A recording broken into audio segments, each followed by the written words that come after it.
This ain't these other ministries that's just taking all your money. Y'all gonna have to flee. And that's the Flea Doctrine. You're going to have to flee, but you ain't fleeing to no. Shalom, Yasharal. This is a Bible study from 9:21. The reason why I'm narrating this part is because we did a 6.5 hour Bible study. So what I'm going to do is I'm going to break it up into 3 studies, okay? So this is the first part of the study, the Flea Doctrine. Shalom, Yasharal. I am Uncle Yahshua on behalf of MASHIACH Assembly Ministries. We welcome all Yasharal as well as her companions worldwide. Yahuda, Yasharal, as well as Gentile. Welcome all. We back for another week. We're going in. We're going to go hard a little bit. We got some very good word that the Most High has put in my heart to bring forth this week.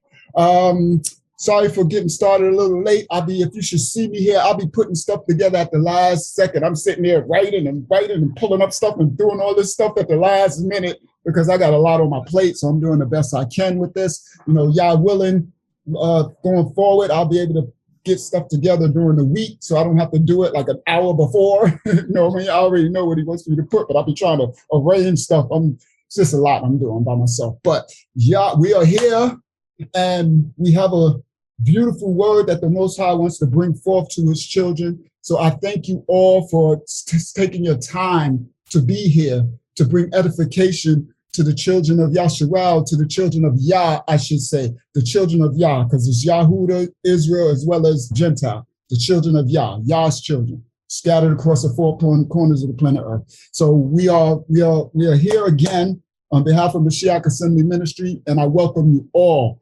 So I welcome all the new, matter of fact, let's do that now. You just put it on me. Everyone who's brand new, if it's your first time here, could you unmute yourself? You can go one by one, say your name, say what city you are in or city you're from, and how long you've been awakened. Those 3 things. So that, you know, you can be introduced to the family and to the children of Yah worldwide.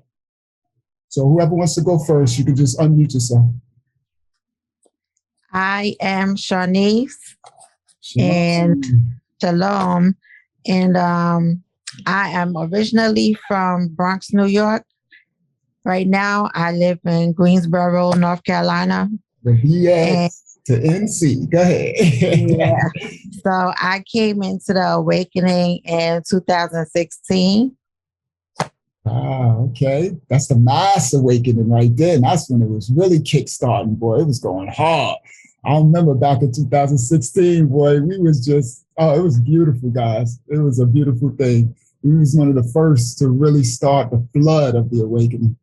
So, yes. So welcome, Shanice, right? Shanice, right. Shanice. Okay. Welcome, Shanice, and welcome to the Mishpachah, which is family in Hebrew, guys. And y'all willing, we'll be here, you know, whenever you can make it, we'll be here.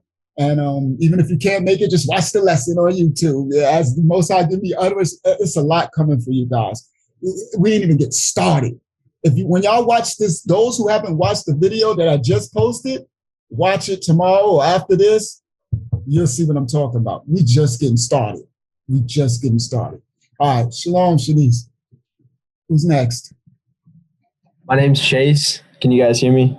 Yes, sir. Shalom, all right. Chase.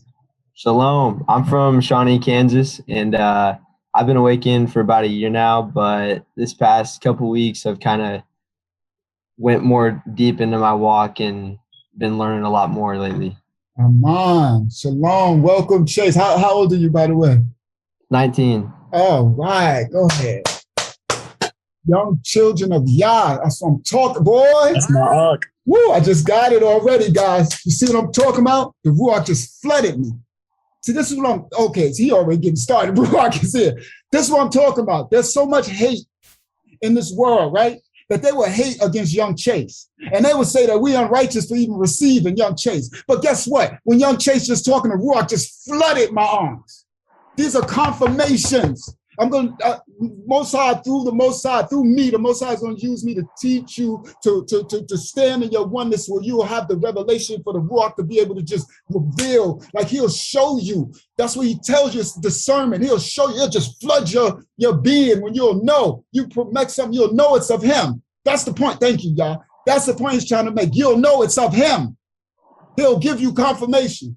So as soon as the young Chase was talking everything up to the Ruach, just said, he just let me know, this is mine.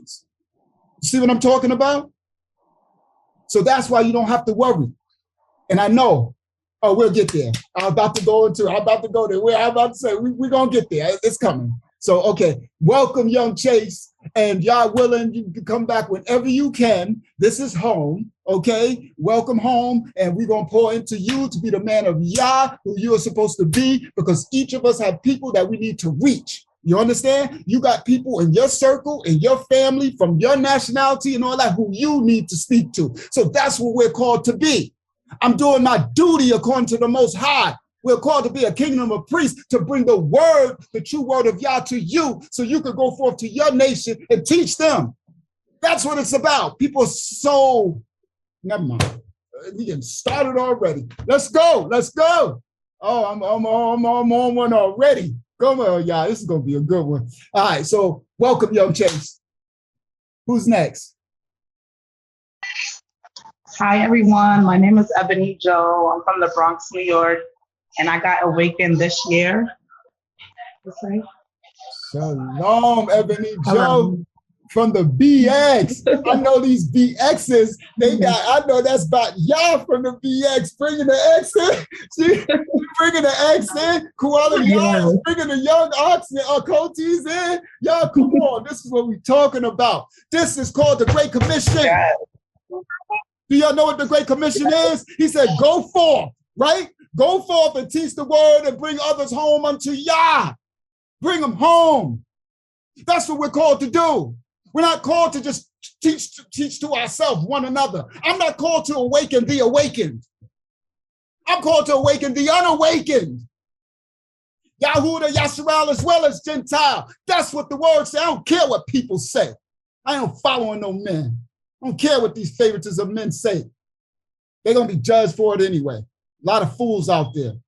But that's what we're each called to do. So each one of y'all, as time go on, it'll be somebody that'll come into your life and you'll be like, hey, man, if the Most High give you utterance, but here, watch this, or I got a word for you, or something, just send them a link.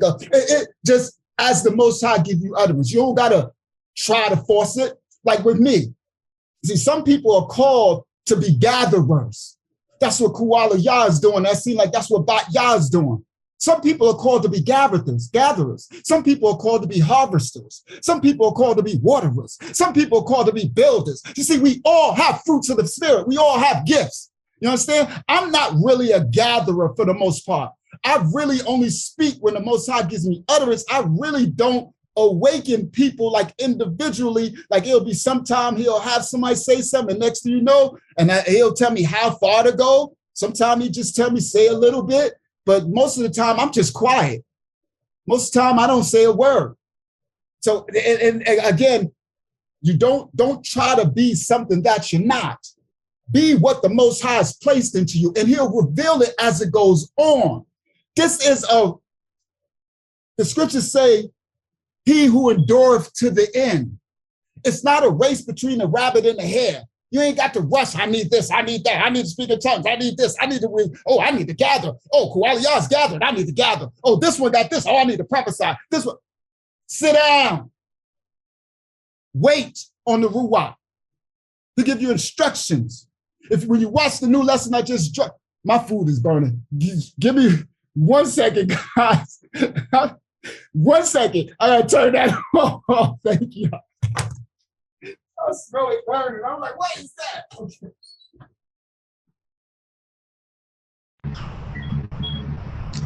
I just want to say, guys, I'm really praying for more and more young people to come in on here. I have a good feeling about the young brother Kuala Yah connecting with my son Joshua. And Joshua is a gatherer. When we were going to the Christian church, he was a kid gathering all the kids in my neighborhood. So this is definitely good, and I cannot wait. I'm going to email you after the study. Yes. So you already noticed your young son is already a gatherer. And guess, Koala Yah, I love that you're going to be pouring into the young Ak. And I got the same thing. So Koala Yah, you're going to help me with something, because I got another Ak, I think it's Shadala. Sometimes I butcher people's name. Shadala, that her son, I think he may be early teens too. So like you got occulties and Ox reaching out because they're seeing Mashiach's assembly and they're feeling the Ruach and they're feeling it for their children. Y'all got to understand how powerful this is, how special we are to be called to MASHIACH's assembly. Like all of us are called to this assembly. This ain't mine. Remember, I keep telling y'all that. I'm called here just like y'all. So we are all blessed. And look what he's doing. He has people reaching out across the world to saying, oh, my son is 15 or my daughter is this. Can you mentor or can you reach? Like they are seeing the Ruach for their children. I ain't never seen nothing like this happen before. You understand? I've never seen it. And I've been following this for years and years and years. I've never seen it. So we humbly receive it, and it's a beautiful thing. So yes, and then I got some lessons coming to the young Ox and the young occultees to build them up even younger than, the Koala Yah and his, the 19s, the early teens and the, oh man, this is so beautiful. All right. So I had put the a vegan thing on my stove. I was going to try to hurry up and eat. I'm trying to do everything for this start, and I'm doing everything right. And I look at the clock, and it's like 8:01. I'm like, oh crap! I'm like, oh man! So I had to run, do everything, and I'm like, and I left it up there. I just smelled it burning. I'm like, so. And Y'all, that's the same thing up there that was burning. It's the same thing when you came and I was on my deathbed, which y'all will know from the testimony that you got. The same pot. The same thing is on the same burn. Oh my goodness. Same pot and everything. I scrubbed the pot and got it all out. Y'all don't know, but when that testimony comes, it's heavy, but it's coming. It's coming. So, all right. Whew. Okay. I hate that I got interrupted because I was going somewhere, boy. It was the Ruach was but it's okay. He's still here. All right. So Ronice, she's gonna let everybody in, so I don't have to worry about that. Let me what I probably should do. I think there's still more people who are new. Oh, it is? I thought, is there anyone else? I thought I'd seen some more. No, I think that's it. Shalom, family. My name is L'Oreal. My first time joining. That's right, L'Oreal. I know Yes. the name, but I didn't realize it's your first time joining. Shalom, L'Oreal. Shalom, family. Shalom. I've been in the True Christ since I think I knew about it 2016. I think I kind of officially walked in 2017. It was just amazing of knowing the knowledge of the truth. And I'm still learning more and it is still never stops. Most High is always good at just astonishing you on how powerful we are as a people. And I just want us to love each other and respect one another and just come with love instead of so much hatred. But thanks for having me. Shalom. And I see, are you driving in the truck? Yeah. You working? Are you working? Yeah. I'm at work. Yeah. Oh, go ahead. I see the driver. I'm like, somebody just driving along and doing the Bible study. That's what I'm talking about. You gotta get it in. Tell me about it. And see, what you gotta understand, guys, Yah sees this. This is us in our captivity. Understand that. This is us in the daughter of Babylon. This is us doing whatever it is we got to do to get this to happen. You understand? That's why when you see me in the other lesson, I'm staying up, I'm working all night. I'm in the car. You see me? I'm going from nighttime to daytime. In the car, I'm teaching this word to y'all. You understand? Trying to work and then come home and can't go to sleep and just killing myself. But it is what it is. You don't think he noticed? He notices that. He said he stores up these blessings for us in the Shamayim. We might not get it here, but those treasures are stored up in the Shamayim for the work that we put in here. And me and Koala Yah was talking about the other day. And I'm like, yeah, we ain't doing it for the works. It's just perks. Woo, that rhyme. We ain't do. Go ahead, bye, y'all. We ain't doing it for the works. It's just the perks.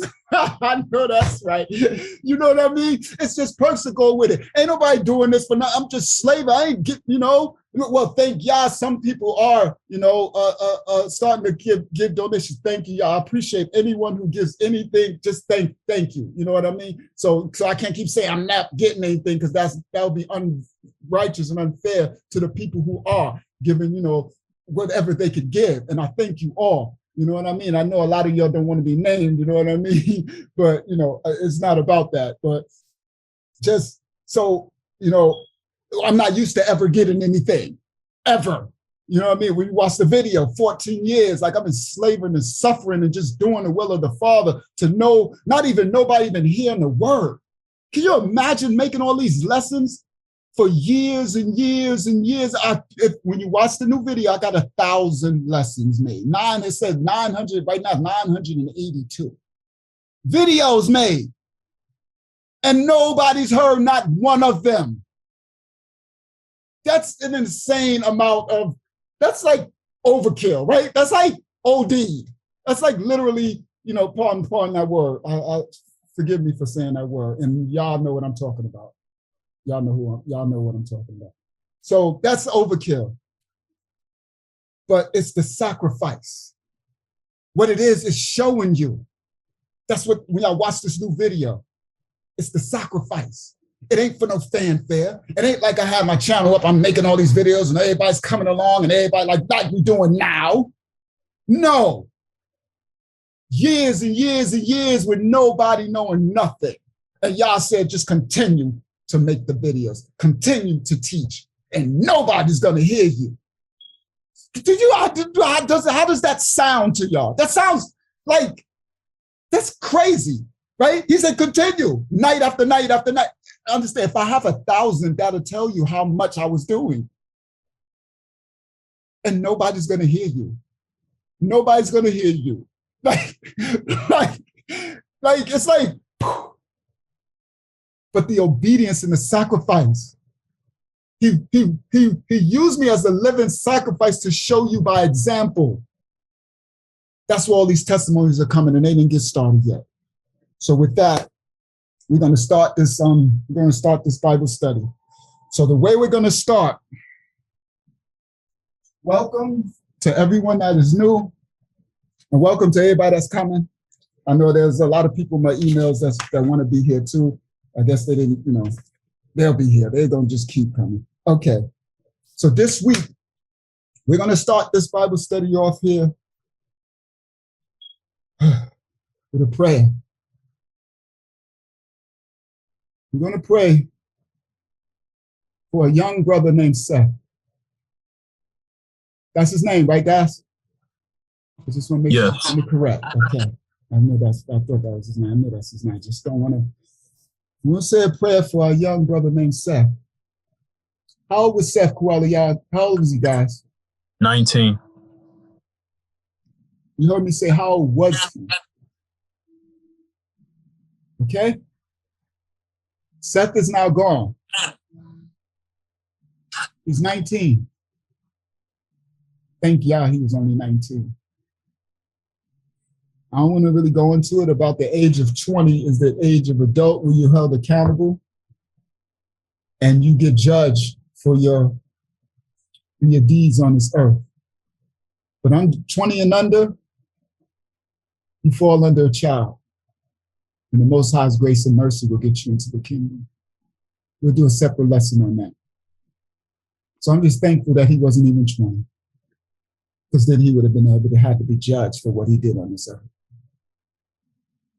So he was 19. So by the grace and mercy of the Most High Yah, he's in Jacob's bosom.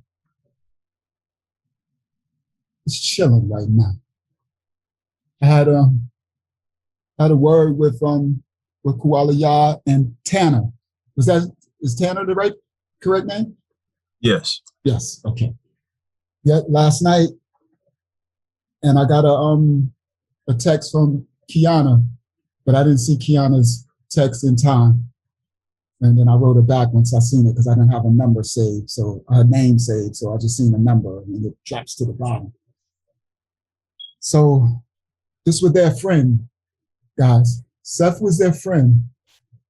And for what I know from them, Seth was a good person. He had a good heart. But he had a really, really rough life. He was troubled, like a lot of us have. A lot of us have had a very rough life. Like Bat Yah, like your Uncle Yeshua.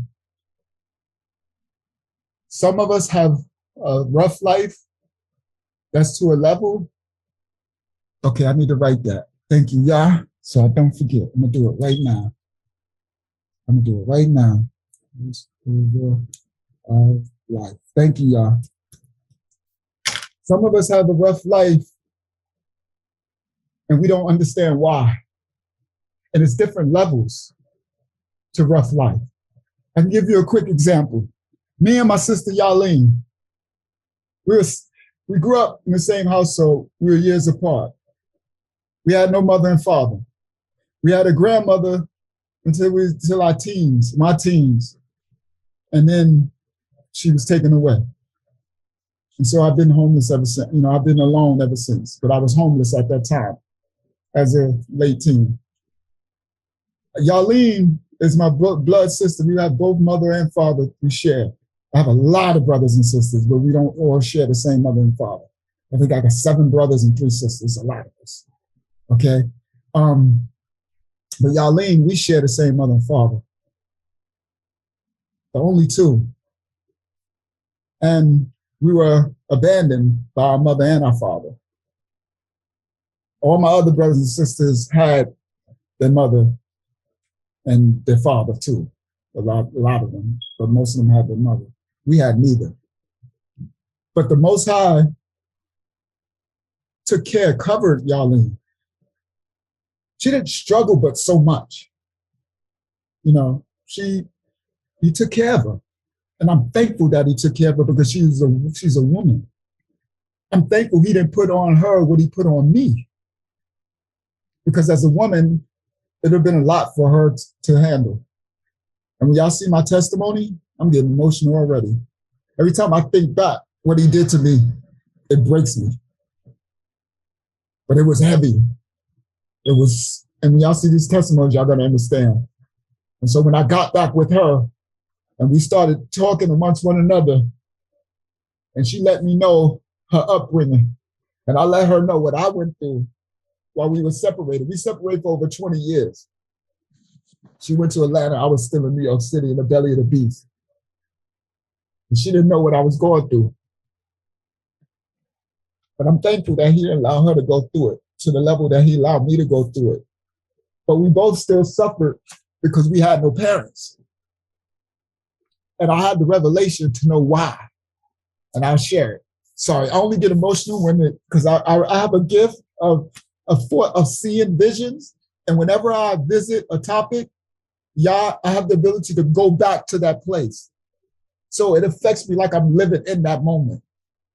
It's a gift, but it's also kind of a curse. And these emotions are new. Y'all learn that from my testimony. I never cried a day in my life, all growing up. I never cried. That was weakness. These tears came and y'all put me in prison and brought me among himself and brought the Ruach and changed my soul. He made me into a human being. I was like a piece of iron, steel. I never cried. Ever. I cried 2 times in my life, ever. That's coming in the other testimony. 2 times. One, I was 6 years old. I had a little pet and it died. A cat, Scotty. You remember that cat? And it died. I was 6 years old and I cried.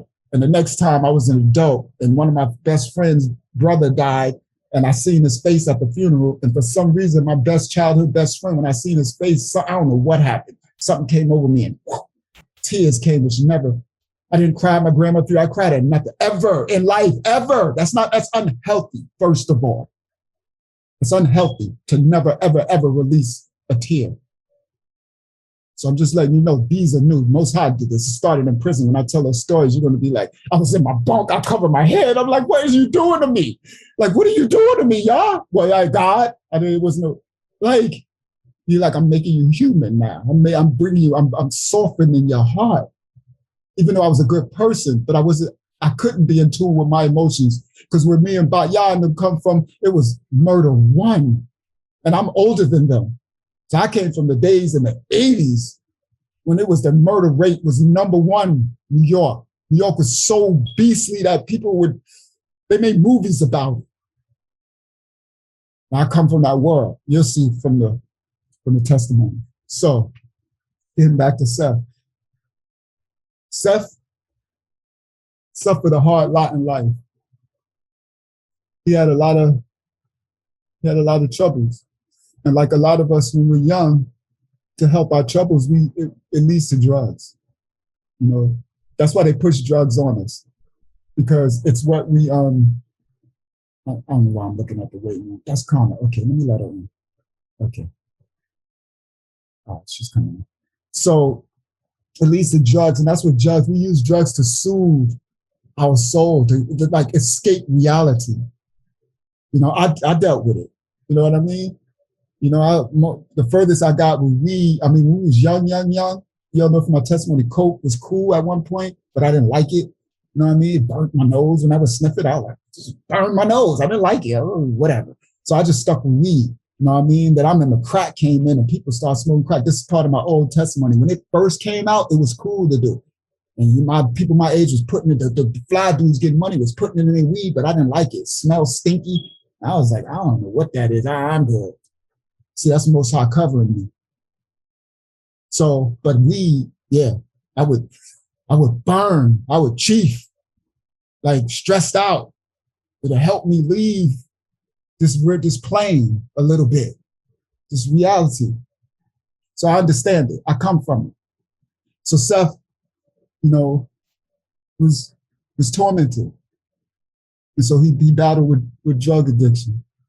But as Kuala Yah and the rest of his friends told me, he was a good man.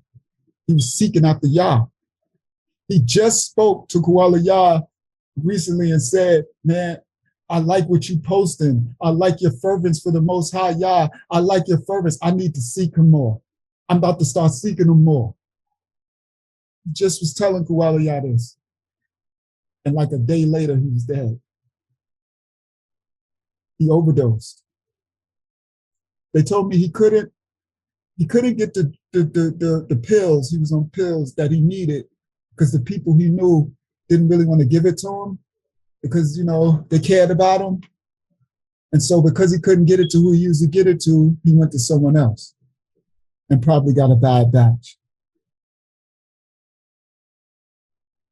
And so now he's gone. And so I know his friends are hurting, you know. The other day, Kuala Yah texted me, was like, hey, Unc, can you talk? You know, my friend died and we need to talk, you know? And I seen it late, but I try to get with them. Like, I'm here for everyone. Can you,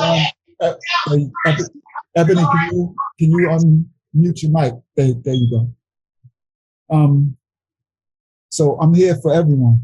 As much as I can be, I'm going to be here. So with that, Seth, guys, is in Jacob's bosom. When we die, you don't go to hell. You go to Jacob's bosom or you go to a holding place called Sheol, right?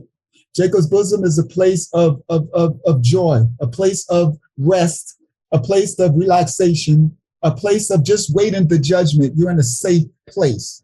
The bosom of Yaakov, Jacob, our grandfather. Like right now, we're in Jacob's trouble in the scripture. That's the day we are in. So right now, Seth is in Jacob's bosom. He's in a holding place, waiting. They won't let Carmen in. I don't know why she's been trying. Hopefully they let her in. Awaiting the judgment. When you are unrighteous, when you're serving Hasatan, when you continue rebellious and in sin, and you die, you go to Sheol. It's another holding place, but it's torment. It's a place of torment that you're waiting the judgment. So until Yahushua comes back, until all those 1,000 years and all that stuff in the book of Revelation, which we'll go through, You're going to be in torment waiting the judgment. And then after the judgment, guess where you go? To the lake of fire. So you're in torment waiting the judgment just to get thrown into the lake of fire. I'll pass. I'll choose Yah. I'll choose the hard road in this earth. I'll choose the narrow path. That's why it's narrow. It's hard to balance on a narrow beam, right? If you got a wide beam, you could just walk. Shoot, you could dance on the beam, right? You could dance, you could flip. If you those who know how to flip, you could do a bunch of stuff. You could hold hands, you could play. But if the beam is really skinny, like a tightrope, what you got to do? You can't dance, you can't, it's narrow, it's a hard road. That's why it's hard, because it's narrow. I'm trying to let Carmen in, but it continues to say joining. I know, it's her thing. I see it, it keeps doing it. Okay. It's something with her connection. Okay. Yeah, it's her connection, because I see it too. All right, so just to give a little explanation. So, me and Tanner and Koala Yah had a good talk, and they felt a lot better, and like they like knowing like my boy is in Jacob's bosom, and he's good. You know what I mean? He's awaiting him, and I told him like that's what that's what angels are. I'm like, when they say that you have a guardian angel and stuff, like when your people die and they're in Jacob's bosom, they can't really visit you like that, but there is a spiritual connection. They are there for you. They do hear from you. That's why you can talk to them. We don't worship the dead and we don't do all that with the dead, but you can talk to them. You know what I mean? You could be like, man, Tanner, you know what I mean? I'll see you in the, watch us do this, we doing this. He see y'all. They see everything. Even those in torment. And that's part of the torment. They see where they got it wrong. Ain't that's bad. They see and they can't do nothing about it. Forever. For eternity. This is just a blip. I said in another Bible study, we haven't lived every one day. None of us. We ain't lived one day. And for eternity, they will see where they went wrong. So, yeah, he had brought some tears. So, okay. So with that being said, Koala Yah and the young saints, any friends of Seth, if you want to say a prayer for Seth, please say a prayer for young Seth so this can go out to the nation. Definitely. Heavenly Father Yah, we humbly come before you right now to honor, to memorialize Seth. Seth was such a dear friend of mine, and I was his first friend when he moved to Kansas from Arkansas. And we went through so much together, and we really had a tight bond because so many would just hate on Seth and just be so disrespectful to him for no apparent reason. They just didn't like him. But I saw his heart, when two people, it's the Ruach really, because the Ruach will bring together two people with good, kind spirits, kind hearts. And we both had that. We both were genuinely good people. We just got into bad things, and him more so. But I just pray that you please allow him to have good rest and shalom in Jacob's bosom and Abraham's bosom, and that he's just waiting for us to meet him again. I pray that you please uplift his family right now and all of his friends and loved ones who miss him, and especially the ones who don't have the revelation to know that he is resting and he is chilling right now, because I know for a fact his family doesn't know. I remember his mom, and I remember his older sister and his younger sister, and I can only imagine the pain that they're going through. So I pray that you please uplift them, that you send your spirit of comfort, your spirit of peace, that you send Maliks or angels to watch over them and guard them, Father Yah. And I just pray that I can continue to work hard and fulfill my purpose to continue to spread the Besorah, the good news to everybody, because I didn't quite get the chance to tell him fully of everything yet, but I did tell him I did tell him a lot, and he did accept you right before he passed. He said he wanted you, y'all. He really did. I remember it, and I know you remember it too. So I pray that is enough. That was enough for you to just let him in. Just it was like, finally, you said it. You know, with your own words, you said it. So I thank you, Father Yah, and I pray that you please just comfort us right now. In Yahushua's name, we praise you, and we say Amen. Amen. Hallelujah. Amen.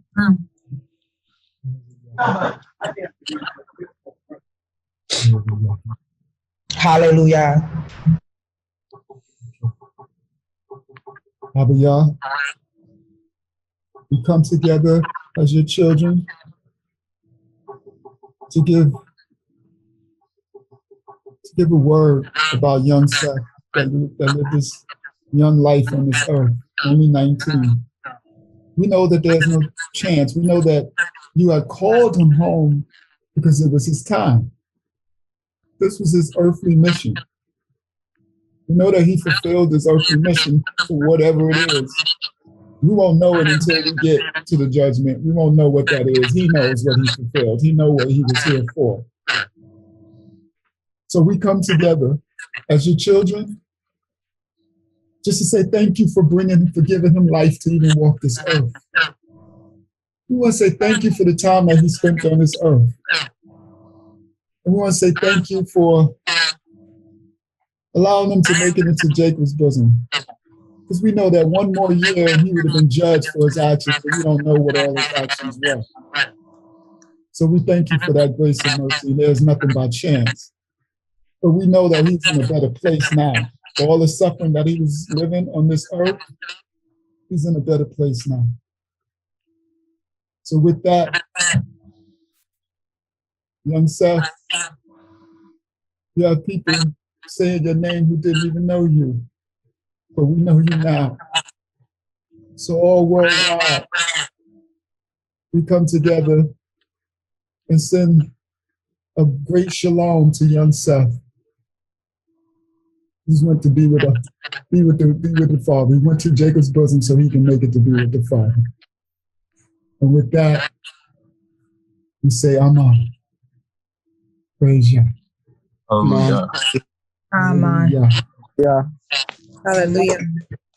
Hallelujah. Okay. To add on to that, this is what he gave me, guys. To each of us, okay, Yah is an Elohim of balance, just measures. There is nothing that he does that is unbalanced. So when you don't understand this revelation that he gave me, and I was thankful that he gave it to me because I couldn't understand why my life was so cursed. And I could see someone else next to me and they don't go through really nothing. Like they got a mother, they got a father. The mother and the father love them dearly, will do anything for them, will die for them, provide everything for them, got a nice clean home. They got a job that the father owns a business and they get in a business that they can just step into. They get like grandparents got a summer home in England and Scotland or even if they're black. Like I met a young guy and first of all, I mean, this thing will blow your mind, right? He was 22, right? When I was trying to get another place, he was working as a manager in the place. And, you know, we talking and everything, and he telling me about his mom and his brother and how he just telling his life. And I can already see the man is blessed. You know, you can feel it, just smiling, young black dude. And I'm looking at him and he just like, yeah. And he's like, yeah, I'm engaged now. I met my wife at 21, right? And she is from the continent. I think she's from South Africa, right? So he met her. And her father is a king in South Africa. Okay? Now, he already told me his life a little bit. How he got everything, you know, college paid for, you know, he never been arrested, never did drugs, never like really been through nothing. A good kid. He's a good kid. You could just, it's all over him. The aura, the energy, you know, the ruah. you know, just smiling, handsome too, right? So he telling me already about his life. Then he say he met this girl and he didn't know it. So they get together and then he had to meet the parents and find out they're royalty, they're rich, filthy. So now they're in America and he owns like subdivisions in Washington, D.C., apartment complexes. It's like subdivisions, what I was doing, which y'all gonna learn later in my testimonies, that's what I was doing. But he owns all these subdivisions, right? So now the father, since they welcomed him in, he's marrying the daughter, he's automatically inheriting. So the brother, so this little brother, 21, is leaving this little a trailer park, but it's a nice trailer park. It's a nice manufactured home, but it's a trailer park. Yes, y'all have me live in a trailer park. It's hilarious. Once y'all know my testimony, I see y'all gonna be like, you live in. Yes, some of y'all who watched the last video, you seen some of it. You seen I was a rich young ruler, right? In the trailer park. So you can see you see the testimony, right? So anyway, so but I'm taking everything y'all give me. I'm thankful for this trailer park. And guess what he gave me? The biggest house in the trailer park. A doggone triple wide, brand new. I said, y'all, he will show out. See, when you receive whatever he gives you, I was thankful. If it would have been the raggediest trailer in there, I needed somewhere to live because my landlord sold my house up under me. I was renting a room and he sold the house up under me, so I had nowhere to go. And y'all gave me this double wide, beautiful trailer. I live in a trailer. I was happy to live in that trailer. That's what y'all don't understand. You receive everything the Most High give you with thanksgiving. Right. Hallelujah. Hallelujah. So the young man is working in this trailer park, right? And, you know, he's showing the homes. Now he's got, talk about increase. He's marrying the woman. So this is his last like 2 weeks. And I got the house. That's y'all placed me there. His testimonies, how I got the thing from that. Now he's moving to Washington, D.C.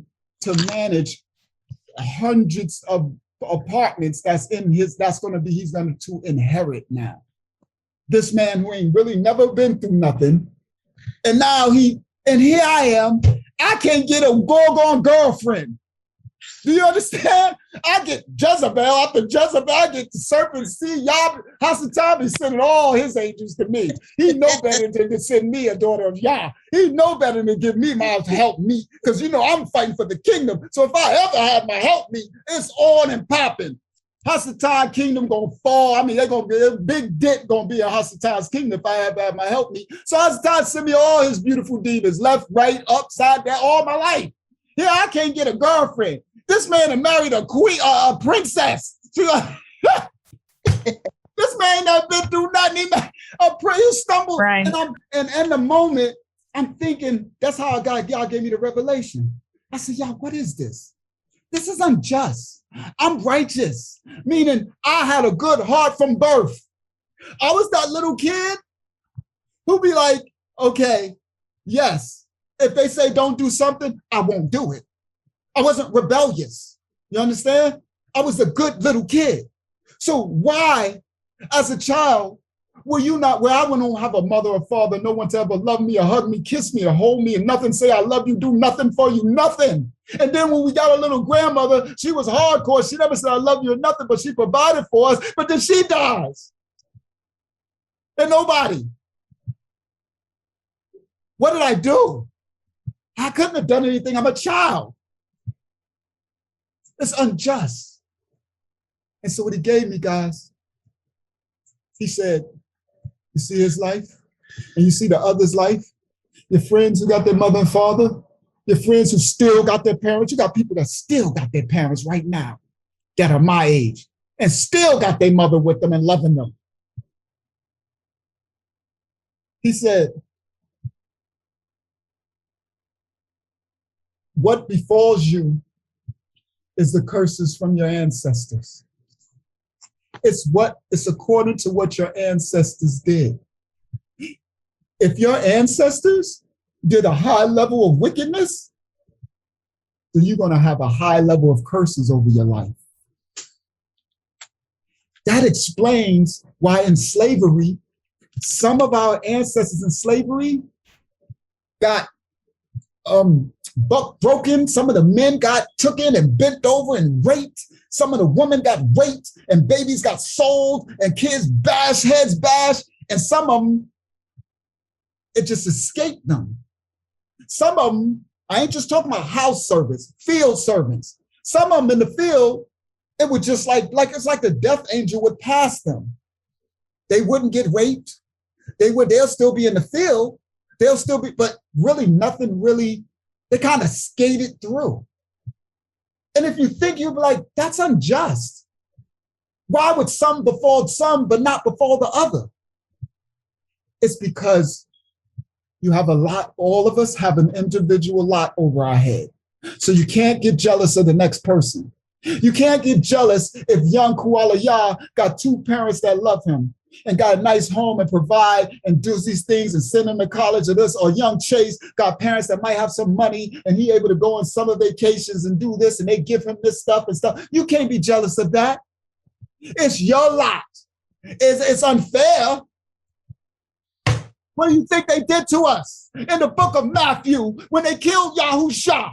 What did the Hebrews say? What did the Yahudians say? They said, put his blood on us and our children. On our children. Yes, sir. They cursed us and we had nothing to do with it. That's why we went through all this chattel slavery that we went through. And our ancestors suffered so much. But guess what y'all told me? He said, me personally, he told me, he said, the reason why you suffering so much, my son, because your ancestors were powerful. They were Pharisees and Sadducees. They were the leaders. They were the elders. That's why you have this left gift of anointing. It's always genetic. And they were the ones who said, kill him.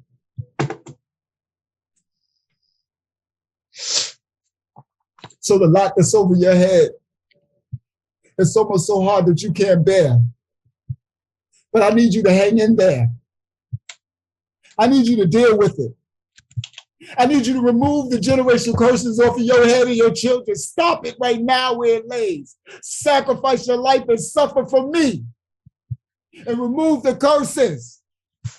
So he finally gave me an understanding. And when y'all see my testimonies, y'all gonna understand what I'm talking about. The level of death, of suffering. So that's why if you're going through a lot, that's why you went through so much. I know a lot of y'all testimonies. If y'all knew some of the stuff that some of our people went through, y'all would be so grateful for your life. Y'all would be so grateful for the things that you did go through that you realize this is really, I'm actually blessed when I thought I was suffering compared to what they went through. So for those at the sound of my voice, for Nishaya out there in England, she wasn't able to come on. He hears you, Nishaya. That's why when we prayed for you, we started praying, you said the generational curses started to lift and you started to stand in it. You're understanding why. So for all my daughters of Zion, for all my Gentiles, for all the Yasharal, Israels, the other 9 tribes, if you're suffering heavy, it's because of the ancestors' curse they put over your head. So you have to repent for it. And you have to seek God's face. And you have to keep His statute, laws, and commandments, and you can remove it. It's not easy. It's not fair. That's why they say life ain't fair. It's not fair. This ain't fair for what they did to us. We had to go through 400 years. Well, look at, thank you, Yah. He said, look at us. We were born in this generation. Imagine so-called Black people that's hearing my voice on the 4 corners of the planet Earth, right? Imagine if we were born 100 years ago. Go back 150 years ago. Slavery. How blessed are we? I used to think back, thank y'all I wasn't born back then. What they went through. See, so it's all relevant. It's relevancy. So young Seth went through whatever he went through, because it's what his ancestors put on him. Remember, it ain't just us. All nations, all children of Yah, you get, what do you say? To third, for your ancestors, the third and fourth generation and stuff. Just like the wicked Gentiles, whites, blacks, they ain't color, Gentiles, that did misdeeds to the children of Yahshua that are still doing it. They got to pay for it. There's a judgment for all that you do. So that's why you have some whites that are suffering too. When you look at some other whites that are straight, and you got other whites that look like they just go through hell on earth, just like us. It's all generational. And it's across nationality. So I hope that gives you some understanding, because a lot of people are suffering. This right here, guys, is more powerful than you can even imagine. You know why? Because you don't know the emails I get. You don't know the suffering people are going through while we live in our lives. You know, we got nice air-conditioned homes and stuff like that. There are people suffering that you can't even imagine what they're going through. Like those people in Haiti that are walking through, and the people on the bullwhips and whipping them and stuff, all that crap that they're doing. They're going to be judged for that. That's the serpent seed doing that. So don't let Hasatan trick you and think that you get mad at the white man. That ain't the white man. That's the serpent seed on that horse with that whip doing that. Understand that. It's all a trick of Hasatan to get us to hate one another. Hallelujah. Preach, teacher. Do not get caught up in illusions. That's why they do it. They play with your mind. Tell vision. Tell lies to your vision. Do you understand? That's what it's all. That's why it's called programming. You watch your TV show, you program your mind. Program your mind, tell lies to your vision. Hasatan is what? The prince of the powers of the air, the streams, the waves. So that's why they bombard you with all these false things to keep, right, these division, to cause division against the children of Yah, so that you can hate the brother next to you, so I can hate young Chase. And young Chase could be a child of Yah. He's Yah's child. His ancestors were the ones who died helping us out of slavery. Do you not understand that white people died to get us out of slavery, same way that the serpent seed died to keep us in? And then you have some of the white people who did fall and partake in what the serpent seed did, right? And they're going to get paid just for that. Just like you had some of us Hebrews did the same thing. Do you not know in slavery, the doggone Sambo sold us out? How do you think Nat Turner got killed? A black man sold us out for master. So don't just look at, you see, you got to look past skin color. You look into the spirit of the people. Y'all was waking us up now. We ain't playing Mashiach Assembly. All these races, y'all can stay where y'all at, because y'all going to get judged for it.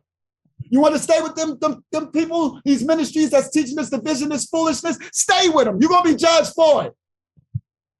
We are called to awaken y'all's children. And I don't see skin color, I see Ruach. Okay, y'all wanted to get that out.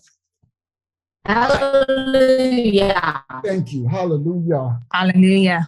Whew. Hallelujah. Okay. So I got some things I'm going to address. I got to address the Flea Doctrine.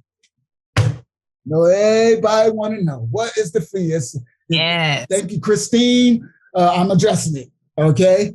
Flea Doctrine. All right. Oh, boy. Here we go. It's going to be quick, because it's really not even a lot to it.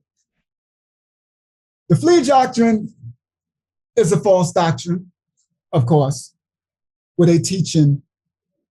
Because like in the scripture, Yahushua said, I was going to find the scripture, but I was rushing. I ain't got time. I could just teach this off this. It's not even that serious. This one's light. Okay. So the Flea Doctrine, of course, is something to stumble us up. So in the scriptures, Yahushua told them there's time to flee. Like when he's like, going to flee to the mountains, don't look back. You know what I mean? The wilderness, flee, and don't look back, and don't try to grab nothing else and make comment. Like he gives you a word to flee. He's talking to our ancestors, right, in that time and everything. So now people try to relate the scripture. They always try to relate the scripture to today, when certain scriptures, they was talking to our ancestors at that specific time and that specific place regarding their specific situation. So you cannot always relate that to where you're at in this day and time and your specific situation. It don't apply. That's why it called the Ruach will be circumcised your heart. That's why it's called the great revelator. It will bring you all revelation. It will give you all truth where you don't have to lean on man's understanding. You can receive what he said, then go study, show yourself approved, but really get with the Ruach and say, Yah, tell me what I need to know. Send me your truth. So send me, let it resonate with my Ruach. Pray for the gift of discernment. Pray for discernment. They're giving me to discern. Okay, so we're going to clarify this. Flea doctrine. Don't you dare flee nowhere. Don't run to Africa. Do not run your silly butts to Israel. That state over there, Israel, where they'll flag us. I ain't gonna say too much about that. They'll flag us. But where the cancer rate is #1 and a lot of other #1 stuff is going on over there, okay? We ain't supposed to be there because the scripture says we ain't supposed to be there until the end. He's going to usher us back when it's time for all this stuff, when the third temple is built and all this crap that got to go on. We ain't supposed to be going to no doggone continent. That ain't where you going back to? Slavery? You going back to Ham? They waiting for you over there too, with the knife ready. Come on back. Come on back. This is serious. This is serious. A lot of people are going back and finding out it ain't what it was all cooked up to be. And they're leaving their habitation. They're leaving one captivity to go to a worse. You know why it's worse? Because you don't know nobody there. You don't know where you at. You don't know how to navigate. You don't got no friends. They don't even like you, first of all. And the ones who are faking like they like you, they really, now I ain't talking about the whole continent. So some of my brothers in the continent, Hebrews, don't get your feathers ruffled. Of course, there's always a remnant. That's a remnant, just like here, among those awakened. It's only a remnant who righteous. So I don't care if you're a Hebrew Israelite, got all your fringes and borders of blue and all this crap on all your feast days. I rebuke you in the name of Yahusha. I know your heart. It's only a remnant, just like over there. So it's just a remnant. You might be over there and never see that remnant. Remember, Africa's 1,000 countries, thousands of languages, thousands. It's vast. You might not ever see one remnant of one righteous one who really love you over there. Just a chance. So what you're doing is you're leaving one captivity, which you know how to navigate. See, you know these United States, right?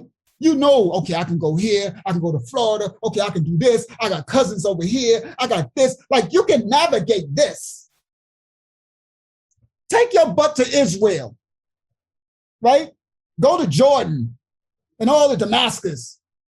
You don't know. First of all, them people over there don't want you there. First of all, right? So they're going to be trying to enslave you and do all type of stuff to you, right? You don't know how to navigate. You don't know where you at. You don't know nothing. You don't got nothing. You don't know nothing. Same thing going back to the continent.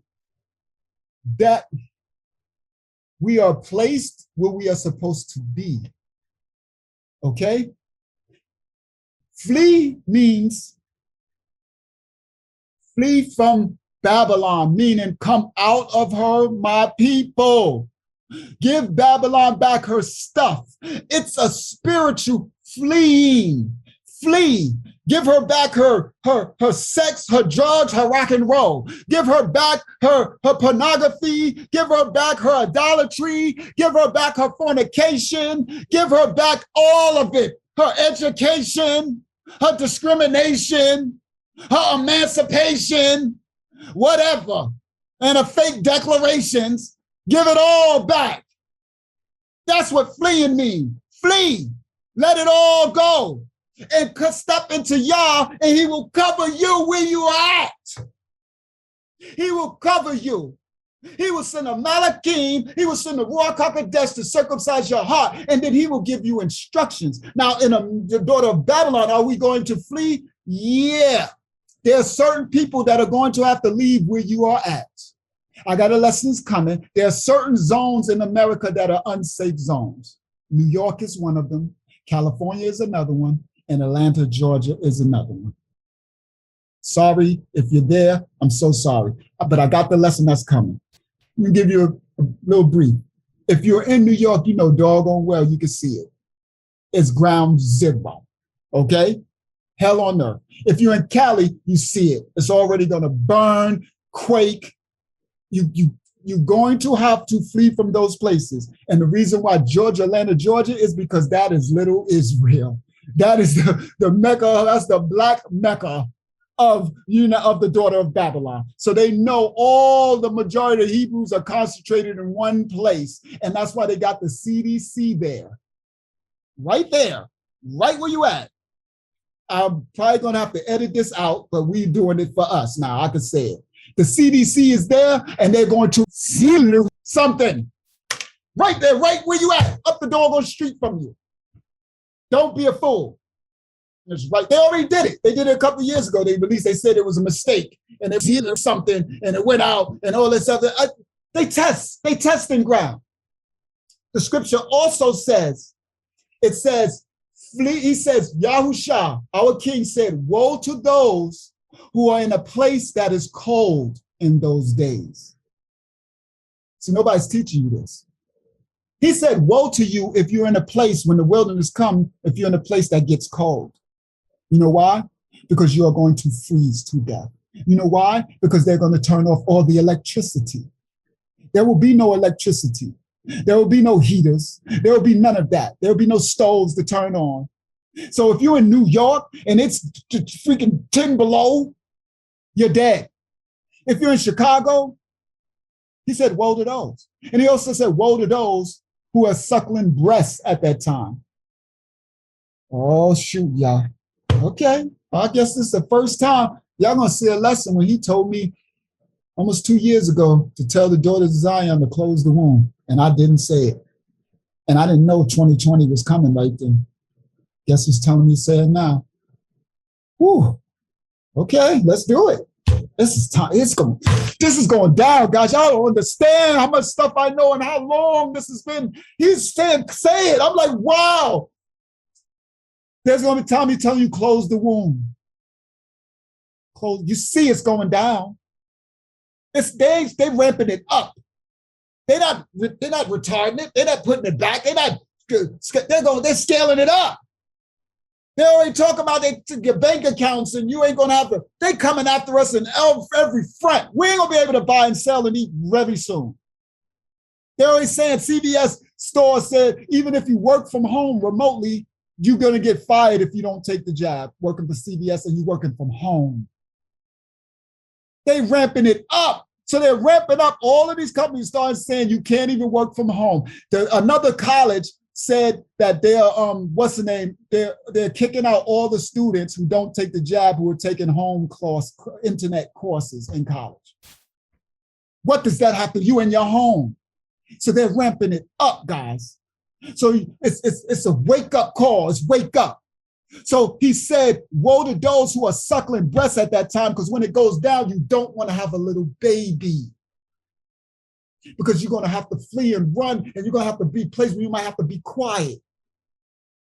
Because there's stuff going down. There's going to be killing and murders in the street. There's the purge. All that's coming. And he said, woe to those who have a little baby, because you might have to lose that little baby.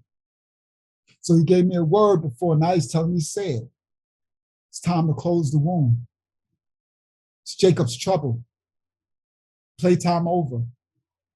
It's time to close the womb. Daughter Zion, ain't time to be bringing no new babies into this demonic. Why would you bring a little baby into this hell? You see they're destroying it. They already run into the mountains. They're already trying to get to Mars and they already fleeing. They leaving. Wake up. So he said, woe to those who are, but now if you have the little baby, of course it's too late. Take care of no new ones. Close the womb. Whoa, close, go ahead. He said, close the womb. Close the womb. Close the womb. Oh, shoot. Close the womb. Wow. Wow. Okay, y'all. Okay. Close the womb.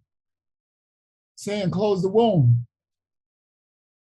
He's saying close the womb, guys. Oh, wow. This is serious. It's getting close. This is it. I have a question. Go ahead. So you know that we are, some are still awaiting for the one with the spirit of Elijah. As you were saying that, I heard he's already among us. Hallelujah. Oh, wait. Okay. Praise y'all. I know exactly what you mean. I know what you mean. That's why he told me to do the testimonies. He said they need to know who you are. That's why he said do the testimonies. They need to know the death, that just your life is not your own, that you've been died. You've been died over and over and over and over and over and over and over again. And I'm right now supposed to be still doing 15 years in prison. I ain't even supposed to be standing here in front of y'all. More or less, y'all ain't see the test. Watch the last lesson I just dropped. It's just a glimpse. And they're coming. They're coming. I'm going to show you some of the places and tell you the stories over and over and over again. You're going to see. You're going to understand. So he said, woe to those who are in a place that gets cold. So that means you're not supposed to be somewhere that gets cold in the winter. You're supposed to be fleeing to a place that stays warm during the winter, that doesn't get above, like here, the coldest it gets is maybe 40s, where you can survive. That's why the homeless people here are so blessed. I was in Atlanta back in November when I went to try to get my surgery. And I seen the saddest thing I've ever seen in my life. And this little girl was beautiful, man. She looked like she had to be like 22, 23, beautiful black child, daughter of, I don't know if she was a daughter of Yah, but black woman. And she was under this bridge, and it's 4 o'clock in the morning. It's so cold. It's bone chilling cold. You know that cold, which is, y'all know what I'm talking. I'm from New York, so y'all know what I'm talking about. Atlanta's getting colder. See, these places are getting colder. It ain't like before. Atlanta used to stay kind of temperament even during the winter. Oh, no, not no more. That thing was so cold, it hurts. It hurts. And I'm driving, and I'm in my car, and this heat is up. I got my coat off, and I'm driving. I'm making money. I'm out down there working. And I just look. And she's by herself under a bridge. So I guess she's in the middle of the bridge because it's a light. And she want to be where it's light, so I guess nobody will come try to rape her or nothing. And she was beautiful. She looked 20s, clean too, not even like a drug addict or nothing. And she was just, it was so cold, and she had these blankets, and she was sleeping on the ground. And when I stopped, because there was a line of cars, she looked up and looked at me. And I looked at her,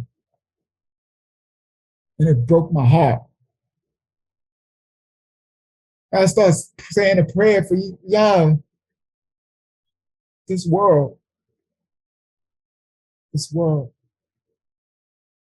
You know what I said? I said her ancestors must have did something so bad. See why he told me to teach y'all that?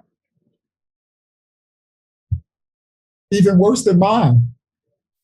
Because when he had me homeless, when I was a teenager, I was homeless. I was sleeping in a 500 SEL Mercedes.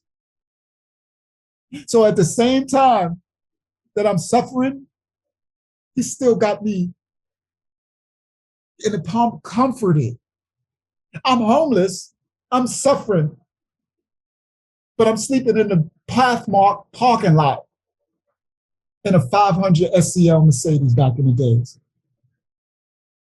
And then when I got homeless, come from jail, my brother took me from jail, brought me here to a big house with a pool.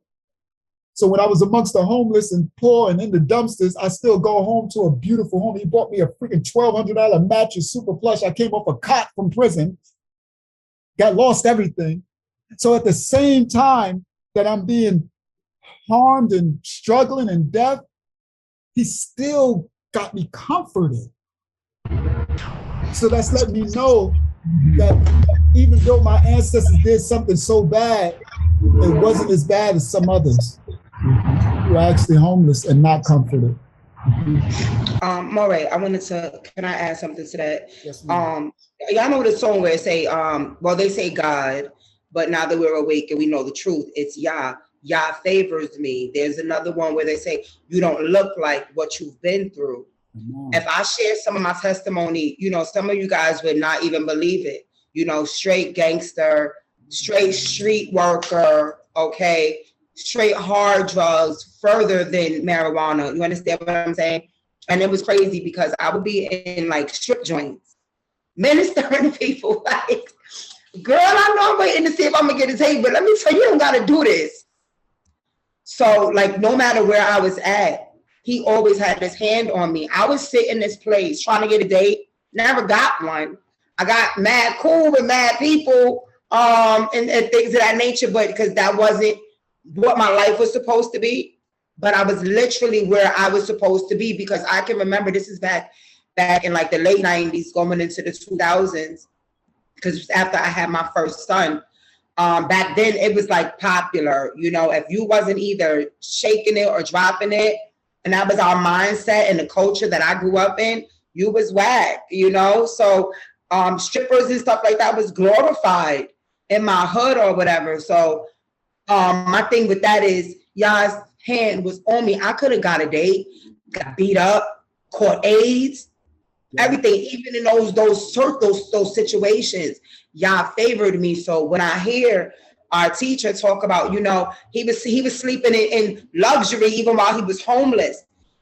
If you notice, we may go through, but we always seem to fare better off than another person. Like, I remember when I used to have to go to the welfare office and people being there, sitting there talking about they was there since the morning till the evening. I'm walking in 2-3 hours. I'm in, I'm out. In and out. You know, so that's his favor on our lives. Even when we didn't know we were his, he knew we were his. So he had his hand on us, because if he wouldn't have, oh my, if he wouldn't have. So, but yeah, I'm glad you brought this up, because I was going to have a one-on-one with you. I'm going to have, for worldwide guys, I'm going to have on our channel. Oh, Carmen's in. Praise Yah, she's in. So I'm going to have on this channel where we're going to have testimony time, right? And I'll have one-on-ones. Like, so if you're willing to share, because the scripture says they are saved by your testimony. That's how you save lives. He puts you through the things so that you can experience it, so that you can share it, so that others can identify and learn from it and be saved not to do these things. See the grace and mercy over you. Okay, so some people's testimonies are so powerful and so dark that they're scared to share. But you know, but my co-teacher said, you know, I can already see she ready. So we already, you know, it's on. We're gonna be doing me and her gonna be doing a one-on-one, and y'all see it. It'll be live for y'all to go ahead and watch, and because they're saved by the testimonies. That's why I'm doing my testimonies. You understand? Hardcore. Ain't no hiding nothing. It is what it is. What the Most High put me through. It's what we come out of. It's who we were in it. So he knew we were his children all the way through it. We have a calling on our life. That's why he told me when y'all watched the last video, when y'all see the picture of me standing next to the black Mercedes and I got the all red on, the newer Mercedes, that's the one that's when he snatched me up. I didn't know in that picture, understand something, I'm at the car wash. I didn't know in that if you look, I got a rollie on my wrist, I got the chains on, that car was nothing. That was a temper. I bought that because the Porsche Cayenne Turbo just came out, and they was taking their time on it. I'm like, come on, man, give me my Porsche. So he was like, here, we'll give you this black Benz to drive until your Porsche come. So I was like, all right. So I looked at it, I'm like, man, I ain't driving this with no rims. So I took it to the rim store, threw the rims on it, threw the lace on it, threw everything. That was the life. Threw all of just temporary, just to drive till they get my Porsche. That's where I was at. So I did not know that right then when I took that picture, and the funny thing when I was doing this video earlier today, and I looked at the picture, I said, oh my goodness, because you get to play your life back. I said, this little boy right here did not know what was about to come to him. Well, I'm standing there taking the picture, my life is about to be over. Yah is looking at me when I was taking that picture. When y'all watch the video, y'all gonna know what I'm talking about now. He was looking at me like, you better enjoy these last few weeks or whatever that you have this life, because it's over, my son. It's time to come home. It's time to come home. I need you. It's time. It's time. All the tools that I built up in you, all the struggle, all the turmoil, all of this, all of the things I built up to you to make you into who you are, it's time to come home. So I got to snatch you away. Uncle. So Shawnice, she's been through the fire with me. And just yesterday, day before, was it yesterday, Nisi? Day before, I'm flipping, I'm going off, I'm crying. It was yesterday. Right, exactly. This was yesterday. And I'm like, why everything always got to be so bad for me? Since as early as I can remember, since my childhood, Sissy. And what she said, Sissy, remember what the prophets went through. Remember what Yahusha went through. And I said, yeah, I know. And I understand. I'm going to serve him regardless, but it don't make it easy. Crazy thing was, later on, I'm getting into the word and I'm all revved up and I'm all on fire. And I'm like, wow, was this just the girl that was crying, feeling all defeated, something always bad happening to her, playing that whole woe is me thing? I had to literally stop what I was doing. I had to stop recording and text my sister and say, number one, I apologize for bringing you that garbage, bringing you that mess. Number one, let me just say this. If my focus is out here into, our people, waking up Yehuda, rousing the sleeping lions, I don't have time to be looking at my own mess and crying about it. So I had to repent and ask my sister to please forgive me. And then, we're in the feast times and stuff. Yahuwah said, you need to get into the book of Lamentations. Everybody is partying and feasting and this and that. He said, you need to be getting into the book of Lamentations. And as I'm reading it, I'm hurting for my sister because, it says my daughters, right? It talks about the daughters of Zion. And I'm just like, so I'm so thankful for this time that we are all coming together, because I'm quite sure I read some of the comments that some of the other occulties make, and I read them and I'm like, oh, she got to be a part of MASHIACH. So there was one that I read and I'm like, I said, Uncle, she part of us. And he was like, yeah, you already know. Guys, watch the video from today. He said, there's so many of us coming out of the fire that y'all had us in the fire for so long. And then it was just something that just kept echoing in my head. More are coming, right?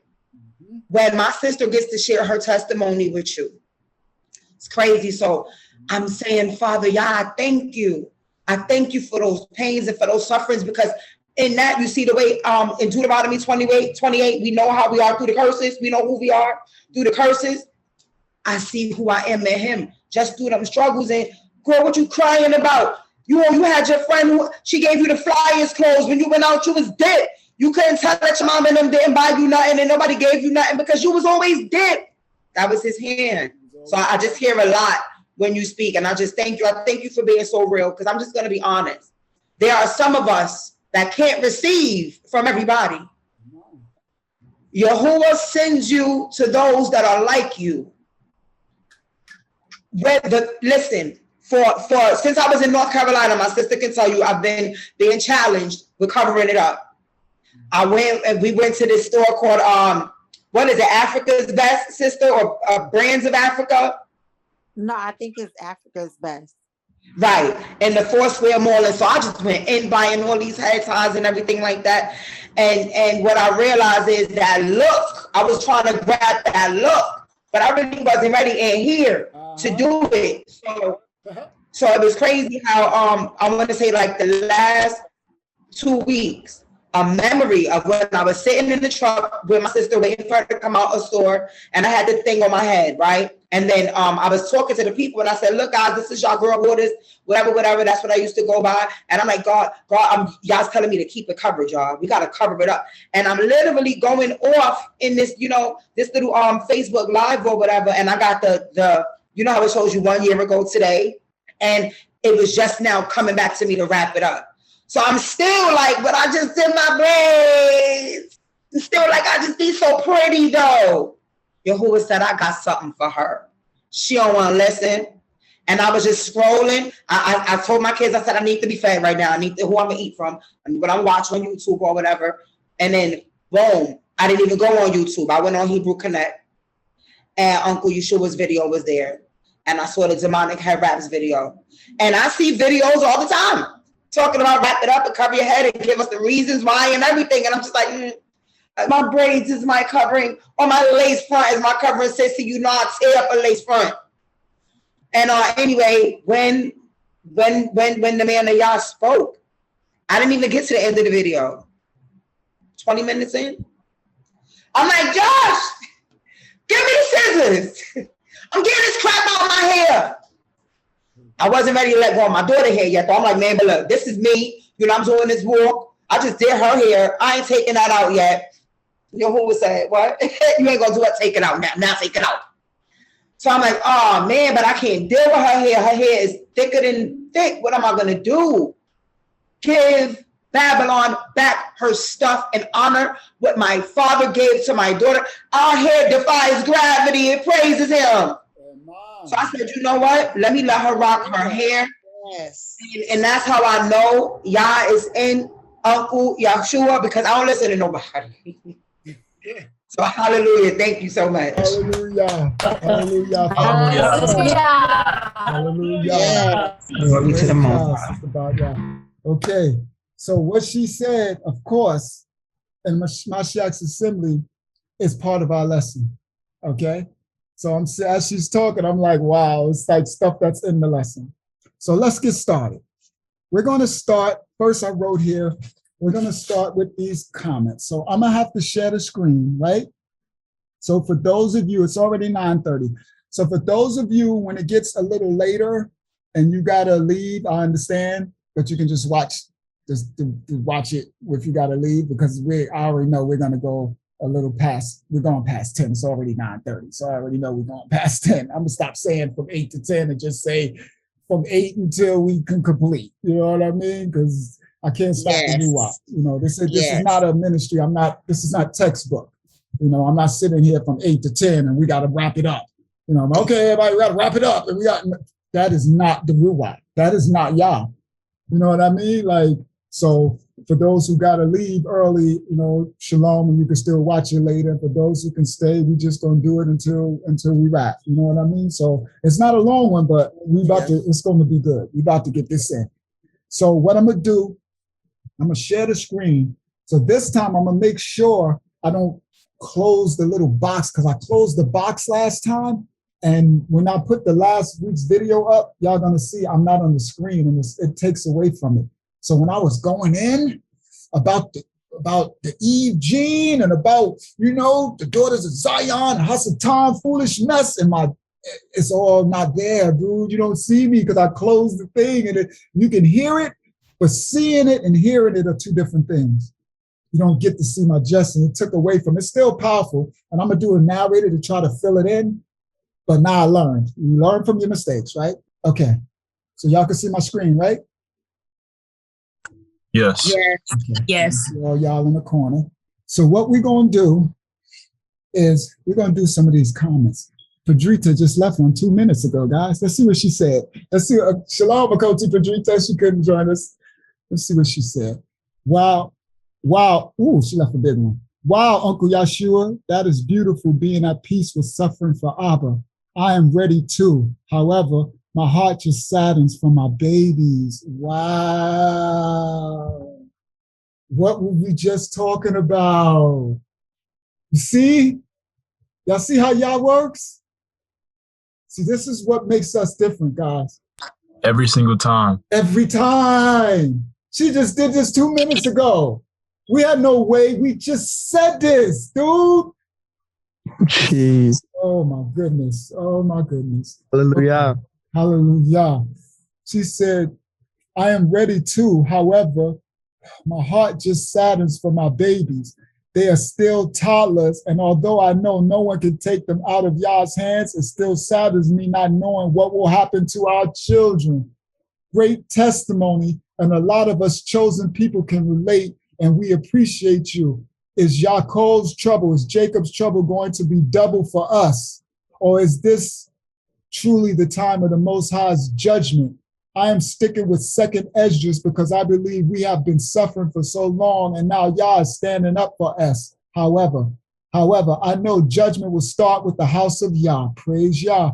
1 Peter 4:17, for the time has come that judgment must begin at the house of Yahuwah. And if it is first begin at us, what shall the end be of them that obey not the gospel of Yahuwah? See? This is what we was just talking about. That's serious right there. Serious. Am I in it? Your sister Padrita said to you guys, she said, and I just poured into her. They was attacking her, telling her to leave her babies. A whole nother testimony. Was that what we were kind of talking about the other day, about that doctrine that's going out there? Oh, yes. That's what we was talking about. Yes, and I'm going to be hammering it, and that's what I've been addressing. But she was one of them. And she, and I poured into her, and she stood up like, I know that's right. You ain't supposed to leave your baby. So now you see, soldier of Yah, we all called, everybody who's called the Mashiach Assembly, you are especially anointed. All of y'all. Y'all gonna know who you are. Okay. She said, a lot of us chosen people. See, she already knows she chosen. You heard? You see her speaking life? Ain't no question mark. She said, grace testimony. A lot of us chosen people can relate, and we appreciate you. Is Yaakov's trouble going to be double for us? And she answered her own question. She said, I should believe in second Esdras. No, it's not going to be double for us. Yah's going to cover us. He's going to protect us. No, it's going to be double for them.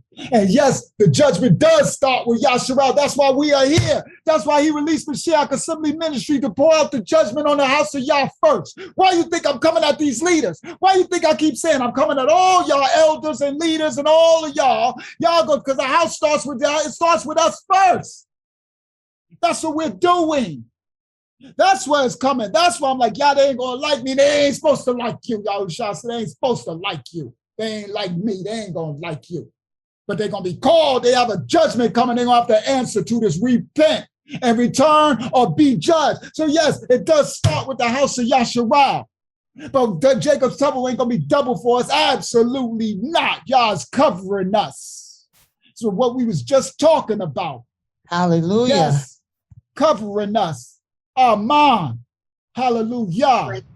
So that was from Padrita. She wrote that 2 minutes ago. Psalm 91. He who dwells in the secret place of the Most High shall abide under the shadow of the Almighty. Keep your children under the shadow of the Almighty. He says, because you've known his name, with long life will he satisfy you and show you his Yeshua. You're going to be all right, sister. Thank you. We love you. Praise Yah. Amen. Sister Christine, you can't stop me from seeking him. That's right. You are saying so much to my spirit. Thank you, brother. You can't. She's talking about the lesson. Y'all probably didn't watch it. She said, you can't stop me from seeking him. And I think this Sister Christine is the one who I said I was going to do the Flea Doctrine. So she got her answer for the Flea Doctrine. That was from her. She wrote me a while ago, and I told her I'm going to get to it. We was trying to connect on the phone, but we couldn't. So I told her, I said, I'm going to just address it on the Bible study. So this is what I'm going to do. The Most High has instructed me to keep pointing this out to you. As I was editing this video, when I was looking, I saw myself watch this clip again. Watch me stop and look to the right. You can see clearly that I'm hearing from someone. It's like amazing because remember, and when I'm in it, so I don't see it until I watch it back. So when I watched it back in editing, I'm like, my goodness, you can see me hearing it. So I made it big on the screen so you could see. The Most High wants me to point this out to you so you can see when he's talking to me. You can literally see me stop and turn my head. So watch. See, in that moment, I was just going to continue with the lesson, and the Most High stopped me. And he said, my son, you didn't complete the lesson. You didn't complete the Flea Doctrine. And that's how I was like, oh, I didn't finish. Wow, guys, my head was blown when I watched it back in editing. I'm like, my goodness. And he said, stop it, make it big, and let them see. So, oh, I didn't finish. Praise Yah, there you go. I didn't finish because I think Aja had joined in and shared something. I didn't finish. So, Flea Doctrine. So, he said, woe to those who are cold, who are there when this gets cold. Woe to those who are going to give a suckling to the breast. That's why you have to close the womb now. No new babies from now on, right? And he says, there are places that he's going to gather us, okay? So we ain't got to flee to know, because there's no way you can run. You can't run from the judgment.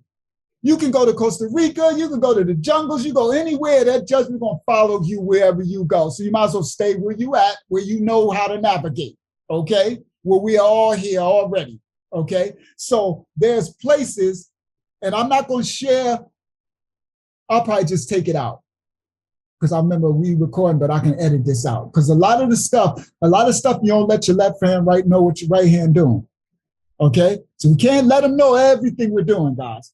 So remember, we are assembly. We are a house. Y'all just don't know this. Y'all is assembling you together. This is your home. This is what y'all don't understand. Him calling you to MASHIACH's assembly is not just you watching a YouTube video. He's calling you home. This is your will. This is your assembly that when he calls us, we're going to be coming together. When you flee, we're gonna be fleeing together. That's why he's building us together to become mishpachah, family. He's seeing the Ruach in me, and the Ruach in you, and the Ruach in Yalin, and the Ruach in Bayah, and the Ruach in Carmen, and the Ruach in Kuala Yah, and the Ruach and the Ruach and for all Yahuda as well as Gentile, all of us who he's calling to Mashiach assembly, we're being called together to assemble, to get comfortable with one another, because you understand something. We are going to get our land. Okay, certain things I'm going to take out so I can say it because I can edit this out. Okay, so these parts that I'm cutting out, these are parts that y'all's instructed me that, like, you can't let your right hand know what your left hand doing. We can't have everything exposed. So that's things just for our family, our preparations and things that we're doing. So I'm cutting those pieces out. Like, this is serious time going on, guys. And y'all is preparing as people. So you just can't be a fool. The Most High calls us to be what? Wise as serpents, but harmless as doves. So he gave me the wisdom. He like, they don't need to know this. They don't need to know that. So these cuts that you see, that's me cutting out parts that we, Mashiach Assembly, need to know. Because Most High is preparing us. So you need to hearken to his voice, email me, join Mashiach Assembly. If you don't, you just, whatever. He who has ears to hear, let him hear. This ain't these other ministries that's just taking all your money. But I got the book coming. I got the other businesses coming. I'm going to be helping all y'all to, he's providing. Y'all's going to provide. You understand? Hallelujah. Just like he's pouring into some of y'all. That some of y'all is like, like y'all said, I'm going to just share it. I'm sorry. I just have to. But y'all was like, y'all told me that whenever he put it on me to share, I'm going to share. So I'm like, well, praise y'all. So she like, he just told me whenever I tell you to give, just give, whatever it is. And that's the other day. She's like, oh, this is not like, God, I don't give us 1 penny. It ain't about that. It's not about that. Y'all's telling you to do something. I'm trying to learn how to receive anything. You know what I mean? So anyway, he's providing everything that I get and receive, and everything for these other businesses y'all about to see what we about to do. It's all going for us to have our land. Y'all going to be coming. All of y'all going to be coming. Y'all going to have to flee. And that's the Flea Doctrine. You're going to have to flee, but you ain't fleeing to no Africa. You ain't fleeing to no Israel. You ain't fleeing to no Costa Rica. You fleeing right here in the daughter of Babylon, in your home, where you're at, that's where we be in Amalek. Okay, so as we get he called you, we've been, they already starting to come. We're trying to get Carmen here. Other people are trying to come. You're already starting to come, right? As we get our stuff and get built and everything, and you start to, he's going to provide. You don't have to worry. This is the part that y'all need to understand. There is no fear. Fear is not of Yah. Okay? That fear is not of Yah. Okay? You don't have to worry. He's going to cover you. Just seek his face, keep his commandments, listen, hearken, do what you have to do. He's going to provide a provision. He will cover you. He will send a malach that will prepare everything for you. You don't have to worry. You don't have to be like, I don't got no money. I don't got this. I don't got that. Yah will put you on the chariot and bring you. There's nothing Yah can't do, but you have to believe it. You have to let go of the doubt and the fear. But that's what you are here for, to be built up, to be able to do that. That's what this is. This is training. Understand something. When I did the lesson the other day, the one we didn't put up yet, when I said about I'm going back to the garden, right? And I was talking about the food. Come on, y'all, here he come. And I was talking about the food, right? And I was like, yeah, this ain't for y'all, but I'm talking to the elders and the leaders. Get that flesh and blood out of your stomach. You got dying flesh in your stomach, but you're trying to speak the word of life. How are you speaking the word of life when you got dying flesh and blood in your stomach? You got death in your stomach, but you think life is coming out your mouth. Is that hypocritical or what? But they don't even see it. But that's what I'm here for. Okay, that's what we here for. That's what MASHIACH Assembly is here for. Now check out what y'all told me over the day. So I said, for those of you, y'all who don't worry, don't worry. Start to slow down on the red meat. I'm talking to the leaders, right? But check out what he taught me. He said, guys, he said this over this couple of days. He said, what you just taught them, my son, is you're teaching them to let go of flesh and blood of the meat. Because guess what? You're preparing their body for the wilderness, because there will be no more meat. Do you understand all the store shelves are going to dry up? There are already places in Texas and other countries where they ain't got no more meat, where they can't buy no. So if your body is conducive, if you are hungry and all you desire is flesh and blood, then you ain't prepared. So if you're already preparing your temple, that's why he said fast. If you're already denying the self, if you're already getting used to, you know what, I'm going to stop cutting down on this. I'm going to fast from this meat for here. I'm preparing my temple. So when the wilderness comes, I'm still a machine. I was like, yeah, that's good. He like, duh. He always do that to me. He like, duh, I'm the Most High. Like, what do you think, dude? You know, y'all got a sense of humor. He treat me like that. He does all the time. Like, duh, this is me, dude. So anyway, I'm like, yeah, that's good. Because right now, this one, no, he gave me the gift of analogies, right? Listen to this analogy. Right now, if this shut down today, bang, right now, no more food. Do you know I won't skip a beat? I'm so removed from flesh and blood. I can literally live off of whatever the grains, and I got I can live off the stuff on the grass, and I can live it because that's what I'm living off already. I already denied the flesh. I already conquered the lower self. But y'all was be going through withdrawals and starving, and y'all gonna go through hell. Some of y'all ain't gonna make it through it. So what he said was, he said, I allowed you to teach that lesson because as they hear the word speaking and they start to take action, they're slowly preparing themselves for the wilderness. You slowly start removing. That's why I said, just start to remove some of the red meats. So you'll start to remove and start live off of rices and grains and beans and vegetables and fruits and stuff. That's the only thing we're going to have. You ain't going to have nothing else. There ain't going to be you ain't going to Walmart and get no doggone chicken wings and we're going to fry up, and ain't going to be none of that. And I was like, man, yeah, that's good. So he gave me the Uncle, back to the food, if you don't mind. I was listening to your video from earlier when you spoke about the orange.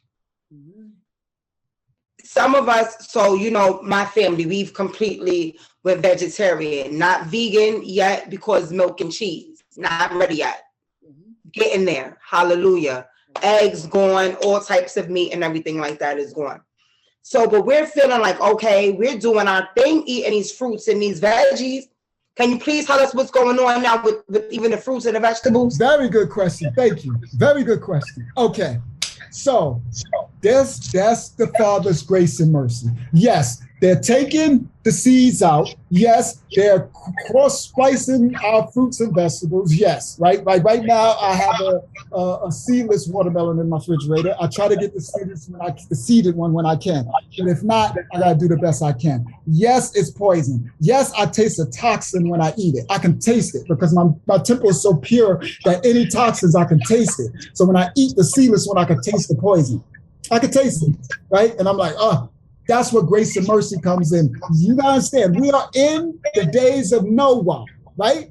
Everything is corrupted continually. Everything is contaminated. So the Most High takes 2 steps forward us. Yes, okay, you go to buy the vegetables, and yes, they're spraying it with stuff. You try to get the organic, you know what I mean? You can't get it, but the Yah covers us. Now, what he is not going to cover is this you willfully going against what he's telling you to do, and you want to stay with your flesh and eat this flesh and blood with all that toxins and all that stuff, and he's going to turn his head from you.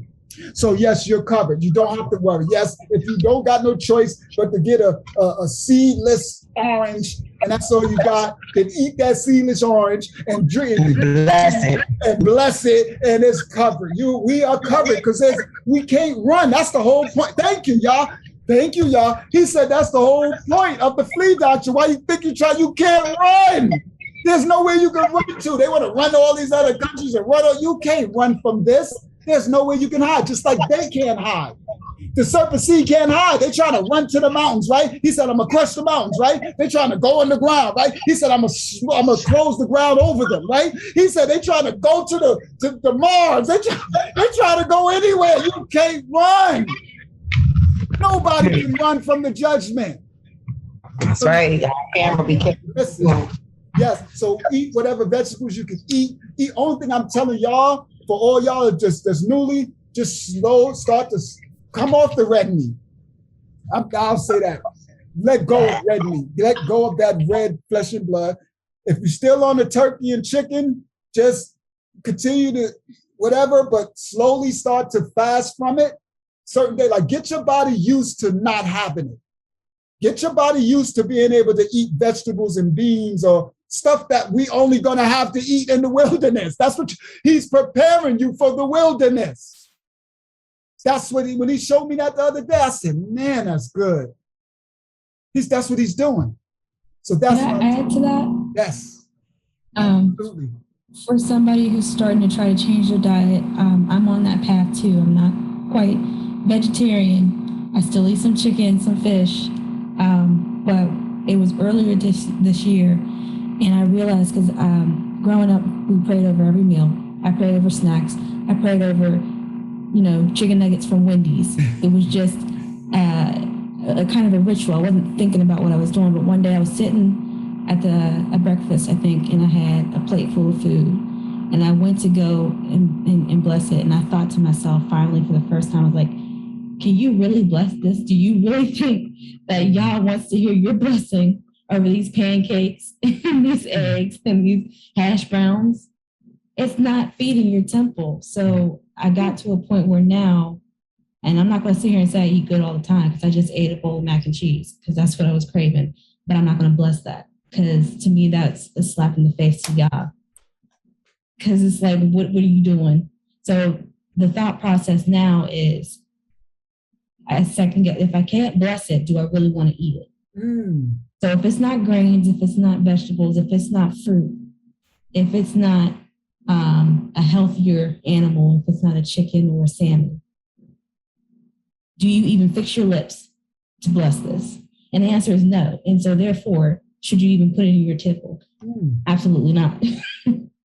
But I still do it sometimes anyway. But it's a progress, right? We fall short to the glory, but we strive. So that was a powerful statement. You know why? Because the Father gave you the revelation. That was the revelation. If I shouldn't bless it, then why should I eat it? That is the Most High showing. He'll sit back. He'll do that to you and then look at you and say, he just sit there and look at you. And then he'll be like, let me see what you do with this. See, he'll give you the revelation. That's why he wants us to take the action. So he'll give it to you. And when you don't, you spit in his face. You literally spit in his face once he give you the revelation. So that's wisdom right there. That's wisdom. That's called what I told you another lesson. If there's a doubt, do without. The minute you start to doubt it, you're like, okay, wow. So if that was some wisdom right there. Why the Most High ain't receiving this blessing? He's not receiving it. He said that blessing is an abomination to his ears, literally. And he gave you the ruach to say that to you, to know it. So praise Yah that you are on your journey. And you just take it step by step. That's all, step by step. Continue to hear his voice and continue to chip away and cut away at it. Okay? So, can I piggyback on that with her teacher? Yes. That was so amazing. And I just heard, for everybody, we're not all on the same levels as our uncle was, talking about with me the other day. That was so profound and so powerful, occult. I felt that if my mic was on, you would have heard me in here like, woo! That was so dope and amazing. And what I say when he tell me things, right, I'm learning that like everything may not be for everybody, right? So maybe that's literally something that he's dealing with you with because you're about to go somewhere in him. Mm-hmm. I've never heard anything so profound. And still in all, it hit in my spirit, like he was talking to me just now too. Mm-hmm. Like if I can't bless it, I can't eat it. I can't eat it. So I think that was a special something for you, Akhold, and for those who can receive it. And so he gave it to her for her to share. And you see, once she shared it, you just received it. So now it went to you. That's what we are all called. That's why I tell y'all, we are all anointed vessels of the Most High. Mashiach's assembly. This ain't about Uncle Yeshua standing up here. I'm the anointed one. No, every last one of y'all got anointings. Kiana just popped on my screen. Kiana got an anointing. You understand that? We all have anointings. Okay? Oh, you want to say something? Yeah. Okay, go ahead. Sure. I was vegetarian for like about a year, and I eat like some chicken and fish. But like after hearing that, like that really got me. Like I'm done. Like it was that. Thank you. Praise Yah. And it's part of the journey, Yakulti. That's why I shared in the other one where I was with my ex and I started eating turkey and stuff again, and my stomach, I was so unhealthy. Like I literally, and I was diesel. Oh, matter of fact, I'm gonna show y'all my old videos. Cause remember, I got old lessons. I got rolls on my neck, like lines. When I look and my face look fatter, I look unhealthy. My skin, I was like, ew. I look different. I literally look different. And I'm like, wow. And I stopped it. I stopped it. I was like, and I removed it. And then that's when I got the lessons come, all y'all gonna leave that alone once I do the lesson, once y'all allow me to show y'all. But yes, Kiana, that's right, you on the journey. That's y'all's telling me. He's telling you, clean this vessel up all the way. And everybody else, take your time. Slowly but surely. He gonna clean all y'all, because all of y'all are anointed on this channel. That's what you don't understand. You have been called here. You all have special anointings, and you all have special purposes and things that you're gonna live out, all of us. So shalom for that. All right, so let me make sure I finish the Flea Doctrine. Oh, so we're going to assemble, right? So he's going to allow all of y'all, us to come, and we're going to get our land, and then what happens is with the Flea Doctrine is, so thank you, y'all. So the Flea Doctrine has different relevancies to it. That's not the right word, but whatever. What I mean by is some people that won't be able to assemble with others are going to have to hunker down by themselves. But Yah's going to send a Malach angel to cover them in their home, right where they are, right? Because there's going to be chaos going on in the street, killing and purge and Nephilim and all type of demons. And it's going to be all the stuff they put in the movies. It's going down, right? So all that's going to be going on. So you ain't going to be able to look out the window. He's going to tell you just close the windows, close everything, and that's it, lock in. But think about it. Would you rather be locked in the wilderness? Because we don't know how long it's going to last, with your brothers and sisters, with us in community, to be able to talk and protection, and cover one another. We got food, you growing and you growing this, and we cooking, and I'm doing this, and the men are doing, like, you would rather be in your wilderness in community than rather locked in your house by yourself, maybe you and just your kids, or you by yourself. So that's the difference. But he is going to cover those, because everybody ain't going to be able to make it. You know what I mean? So that's why you have to heed. Yahushua says, when the trumpet call, that's the shofar. When the trumpet sounds, right? We just went through the trumpets, right? When the trumpet sounds, right? Heed the call. He said, do not look back. Do not go back. He said, just go. So what he's doing, guys, he's preparing us now. That's why he got me teaching these lessons now. That's why you're hearing it now. That's why everything he's doing is preparing it for it, so that he's giving us a grace period, because they're shutting this down fast.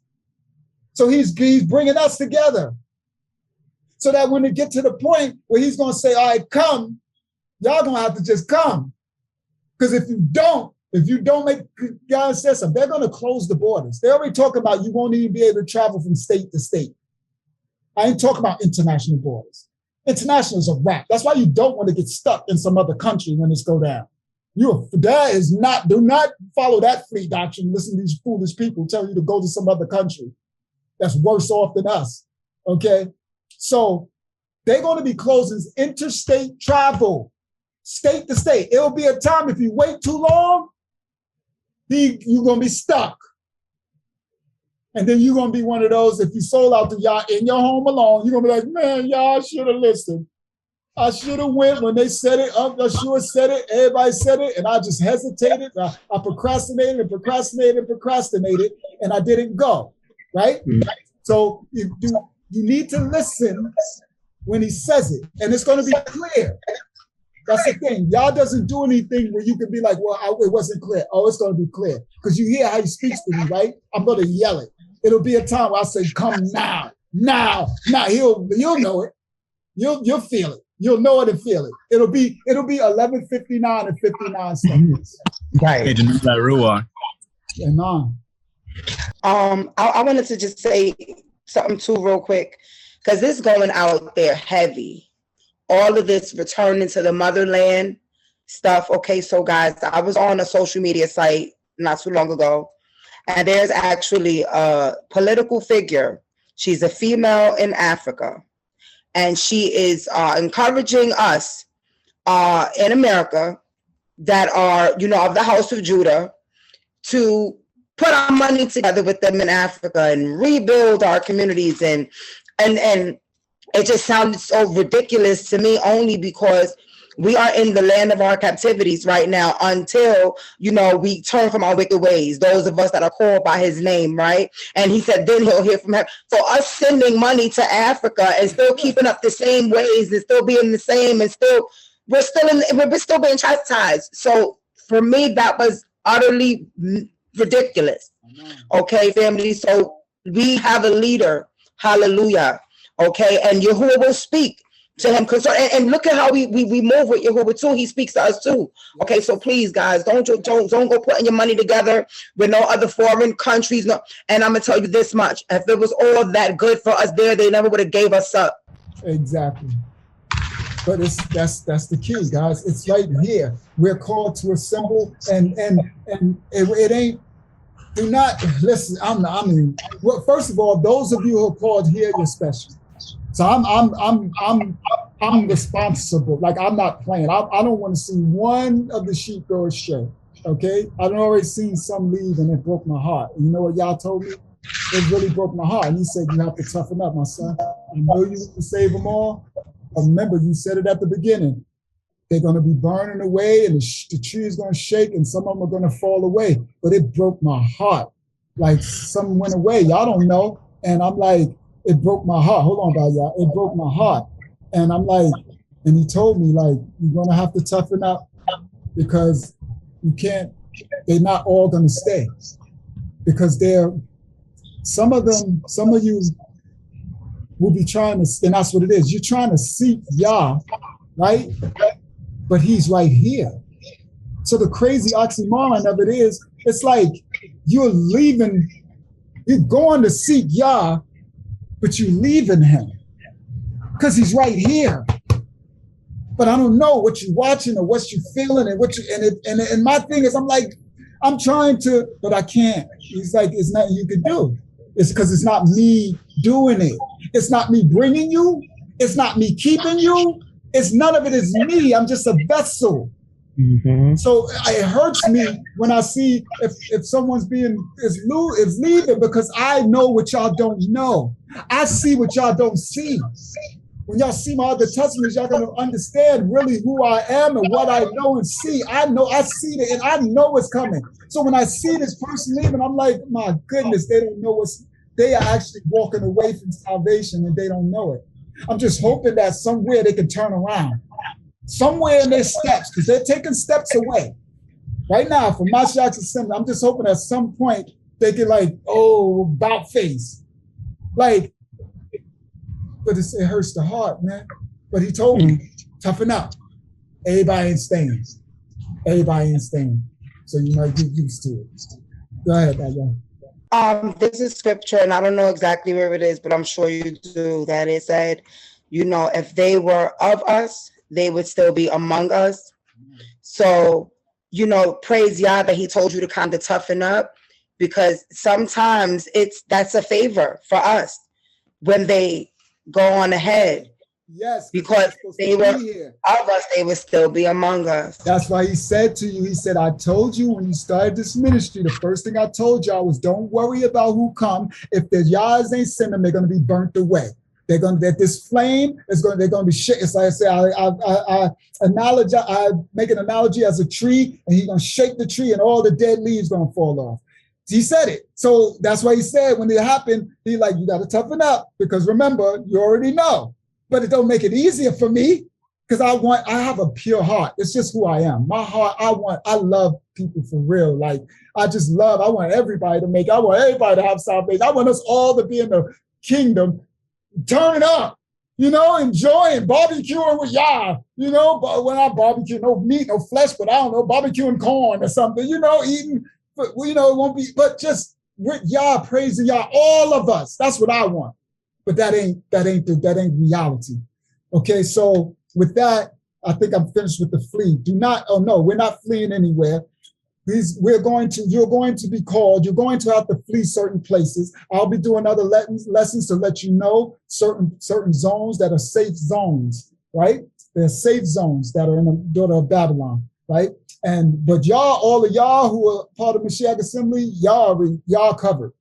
That's the difference. But remember, this is going out to others. This is going worldwide. So there are other people who not a part, just listening and stuff who ain't. So they got their safe zones, and I'm gonna do the lessons for them, because there's gonna be assemblies that they're gonna have to go to wherever in this, But for all of us in MASHIACH Assembly, we covered. We good. We're gonna have our personal stuff because it's stuff I ain't gonna be putting out. We ain't putting out letting this beast system know what we doing. But we good. We straight. We covered. We got MASHIACH. We got the Ruach HaKodesh, and we got Yah. You understand that? We good. Like, we good. We don't got to worry about nothing. We covered. Like, so that is what it is. So let me go on for time. Okay. So that was the Flea Doctrine. So Christine, praise Yah, if that's her. And Batya wrote, he who has ears to hear, let him hear. Matthew 11:15. This is for the lesson I just put out. And don't add in Batya, but I'm about to say something. They are silencing all of Batya's comments. The only reason why I said don't add in, because I'm going to try to get through this. I know you about to let me go. They are silencing all Batya's comments because they know the anointing. So they are automatically, you'll see in a second. So I'm going to continue. Thank you, Unc, for answering my email about blasphemy against the Holy Spirit. This young Unc, I guess he's 21. He says the Skinsman's 21. And he just wrote me an email about the Holy Spirit, and I helped him. Let's go. This was how we said, let's go. I've been waiting for this. That's what we were just talking about. Okay, there's more coming. Okay, this is the one I wanted to get to, but I don't want to skip people. So we're all praise to the Most High Yah. Thank you. God itself is the key. Repent and turn to Yah. Yah is key. Get rid of the past. Yah is key. Todah Rabbah Aki for this message and example. Shalom. That's Kaya Yashirah. They talk about the lesson they just seen. They said God itself is the key. When y'all watch the lesson, y'all know what they're talking about. Yah is the key. Oh, this is Ebenezer. How you say it again? Ebenezer. Okay. That's a beautiful name, by the way. Ebenezer. Okay. Ebenezer. Yes. Ebenezer, because there's no J. It's Yah. Ebenezer. I'm going to go to Ebenezer. Please send me the link for Bible study. Okay, I did that. Okay. Stephen Cooper. He's a new Aki who just started joining. He said, looks like you're one of the big 144 boys. I received that, Brother Stephen. Thank you so much for that. I really, when I read that comment, it touched my spirit. It really did. It touched my soul. You know what I mean? I humbly received that. He said, looks like you're one of the big 144 boys. Time to kick some satanic grass. I know that's right, Stephen. He didn't want to curse, you know what I mean? He said, time to kick some satanic grass. I know what he means too. Y'all know what he means. You know yes. What he means. And Christine wrote, hallelujah, all praise. And she put shalom. That was the Shia put shalom family. She's not here. Okay, so that's not what I was looking for. Oh, that's because that's in that, the comments for that. Oh, that's because I was in Padrita. Okay, so I was just reading that. This is where I wanted to go. Cynthia Ford. Cynthia Ford is the occultee who was on our first Bible study. She hasn't been able to come back. Right? She's the one, she's been awakened for 20 years or something. She's the older imam. Look what she wrote. Okay. She wrote, America is making things worse for itself. The Torah says not to treat the stranger harshly, yet we see them using whips on our family members of the house of Jacob coming from Haiti. Yet America flies in more of Esau's children. Okay? The Most High sees all of this and it will only make judgment worse for America. That's absolutely true. So she's right. She says America is making things work for itself. The Torah says not to treat the stranger harshly. That's true. We ain't supposed to, but we see them using whips on our family members of the house of Jacob coming from Haiti. What I want to explain to my occultist Cynthia, that's the serpent seed doing that. So you're right. We are not supposed to treat the stranger harshly. And guess what? That ain't the stranger that's whipping those people coming from Haiti. That's the serpent seed whipping those people that's coming from Haiti. You have to understand that you have to separate. See, that's the part where they'll get us. We'll see that a white man is on a horse or whatever whipping those Haitians, and it'll make us look at the next white person, but you're not seeing. You got to look through your physical eyes and see through the spirit of the person. That ain't just the white, that's the serpent seed. Understand something. It could be, if you go to Arab, to Arab countries, it's a dark Arab that ain't white that's whipping them. If you go to Africa, it's a black Hamite that's on the doggone horse whipping the children of Jacob. So do not make it about a skin color. You got to look past it. That's the serpent seed on that horse whipping them. And you're 100% correct. They are making it hard, and judgment will pour. And they are right. You're right. They are flying in more Esau's children. They flying in the doggone Afghanistan. They flying in all these doggone Esau's children of all nationalities, but they don't want to let those Haitians in. That's because they're mad about the Haitian revolt against the French because they won the French war. See, you got to know what this is. You got to know what this is. If you're a fool, you don't know what this is. They're just mad at that. They ain't never forgave them for whipping, what's the name's little butt? What's his little name? The little tyrant dude. They whipped his little butt, okay? They ain't never going, because you remember, America is allies with them. So they're never going to forgive those Haitians. And they're going to always torment them and torture them until the judgment comes and they pay for it. But that's why they won't let them in, because they hate them, because they're the only ones who whip tail. I wanted to say ass. Can I say ass, y'all? He said, say ASS.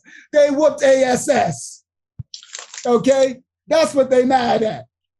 That's all it is. Ain't no, you don't got to read too far into it. It's simple.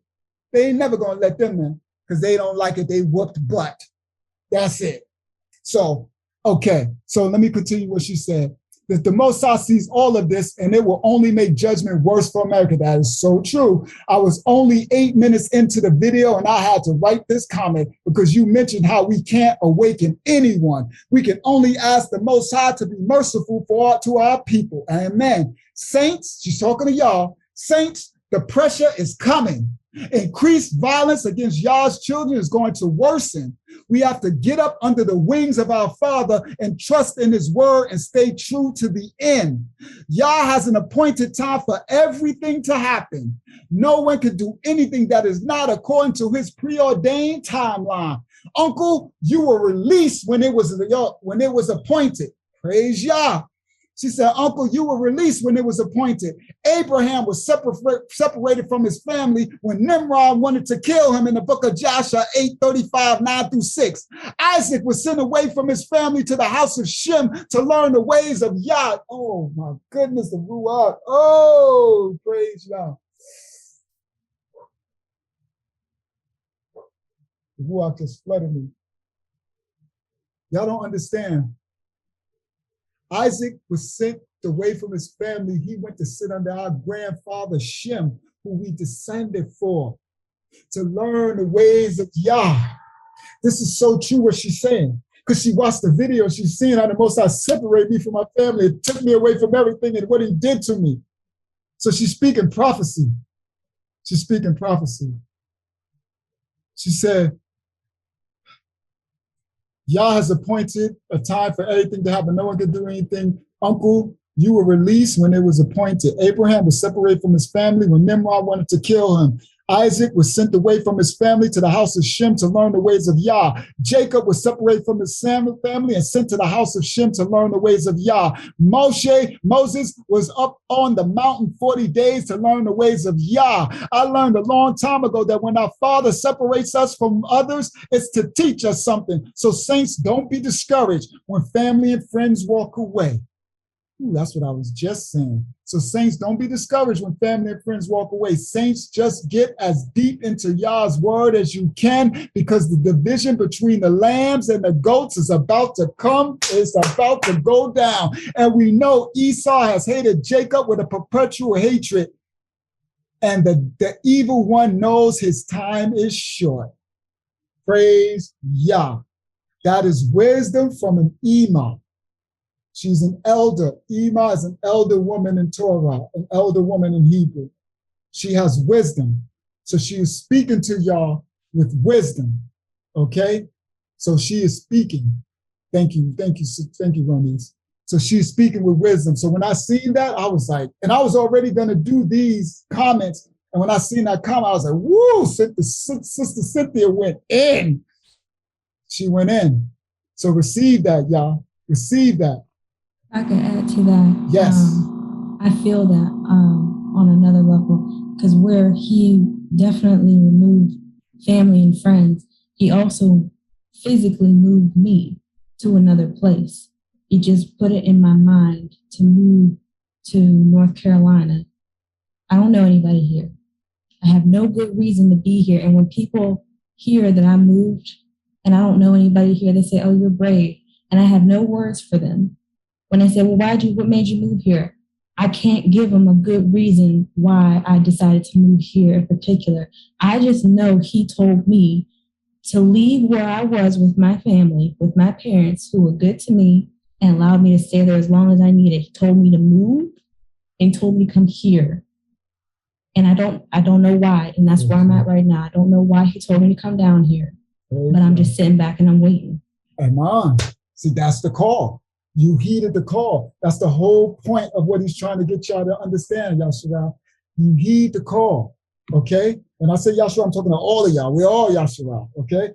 You heed the call. So when he's telling you, like she said, I don't know why, but I needed to do it. And I don't know why I'm sitting here, I'm here, but guess what? The next call, see, because you heeded, the next call, you're going to be easily to heed. Because, see, he's training your muscles. With anything else that you do, right? Once you do it, that's how I walk so easily with y'all, because it's been so long. Or he tell me to go left, I go left. It ain't even a second guess no more. He say go right, Huh? Correct? Okay. I don't even say why. I don't say what. Because it's training of the muscle. Once you continue, so she already trained that muscle. So the next time he tell her to move, she gonna be like, okay, that's it. Because he's gonna provide. And that's what it is. And you don't know, he just gave me that. You don't know what you just avoided. Sometimes he'll move you because you escaping death and you don't even know it. It could have been someone coming in that place that you were at, that you would have been going to work or had a stoplight coming from a restaurant or something and had a stop sign and a car coming. Like, you don't know. A lone gunman, anything. But he tell you pack up and move, and you don't realize what you escaped. He don't have to tell us everything. That's how I live my life.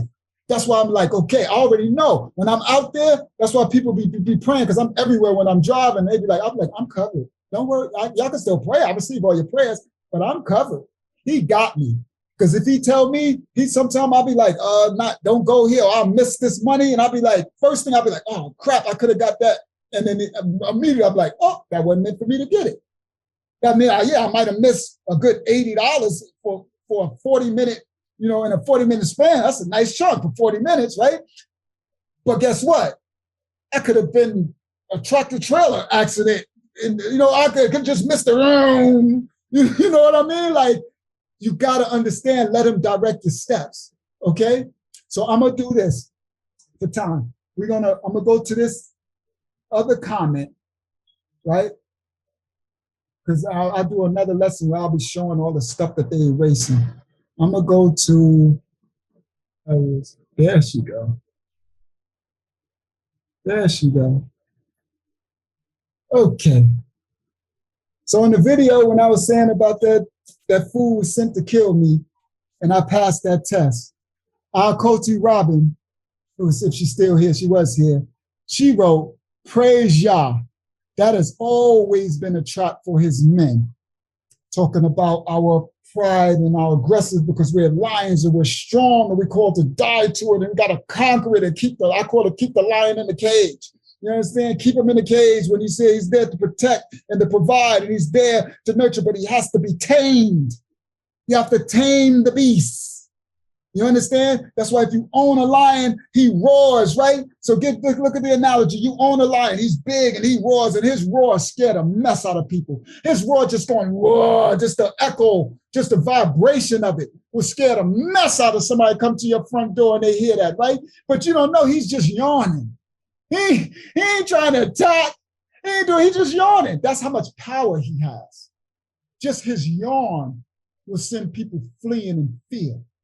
Y'all see the symbolism of the sons of Yah, the tribe of Judah? Yeah, in America, why they so scared of us, right? So she's saying that us just yawning, us just existing, the power that we exude has always been a trap for his men. When they are in touch with their lion, they carry an aura that is felt by them and others, even unintended, even as they lick their paws. My goodness, the revelation in the children of Yah that he is sending to MASHIACH's assembly. You hear all y'all? Y'all see all y'all anointings? All of y'all got it. Every last one of you on here have it. All of y'all, men and women, y'all have a power. Listen to what I ain't never thought of this analogy before. She said, when they're in touch with their lion, right? That's me. They carry an aura, that's me. And it's felt. People fear it. Even if it's unintended. I hated that all my life. I'm like, my goodness, I'm actually a kitty cat. I roar, yeah, but I'm a kitty cat. I'm here to protect y'all. Literally. I'm that lion, you're gonna go just rub my mane and I'm good. And give me some food. And give me love. That's it. Give me food and love. Rub my lane. You can kiss on me. Give me food. And I'm here. And let something rear his head. Let something rear his head. Roar, here it come. It's going to come and tear everything up, protecting the house. It's that Aleph sitting in front of the bed. It's there. It's your lion. It's your cat. So she said, even as they licked their paws. Wow, she just blew my mind because she helped me so much with that revelation. Like we literally just there licking our paws, we chilling, and they want to kill us for it. They're so intimidated by our power, even if it's unintended. We ain't trying to harm nobody. When have you seen us trying to harm somebody? We don't harm nobody. We just be trying to protect people and help people.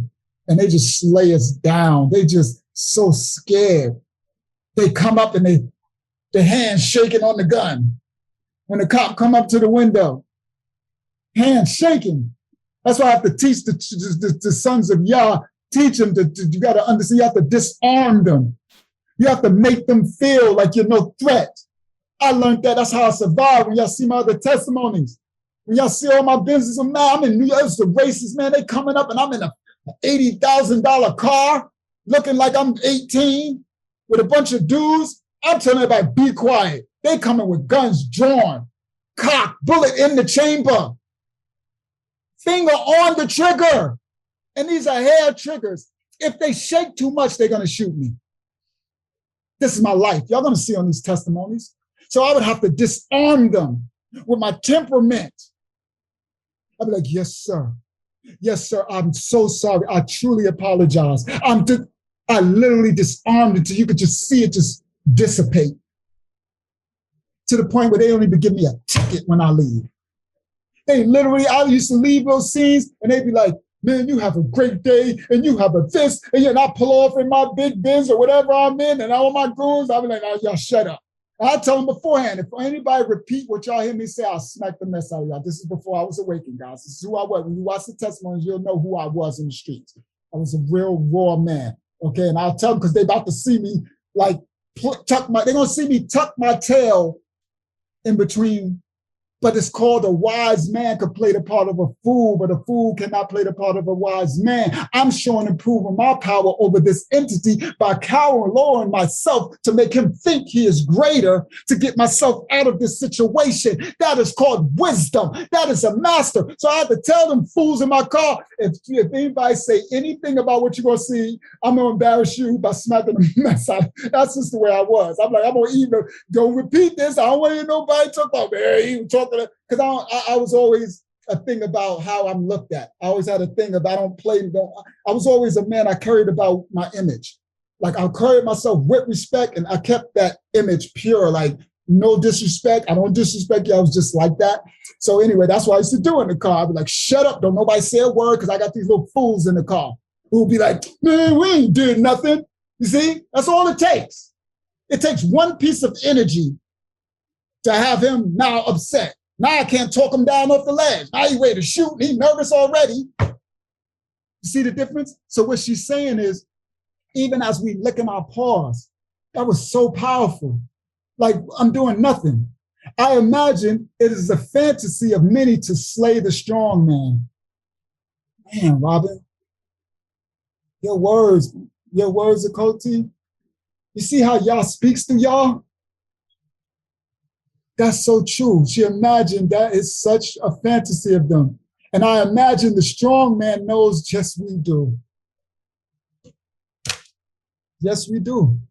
I live it every day. I live it every day of my life. Every day of my life. And y'all see my testimonies. Every day of my life. I had so many guns in my face from the cops. They put it in my mouth before. They put me on the ground and stuck their foot on my neck with a gun to my temple, with their foot on my neck. For nothing. I ain't did nothing. They just pulled me over. Talking about who killed Tupac.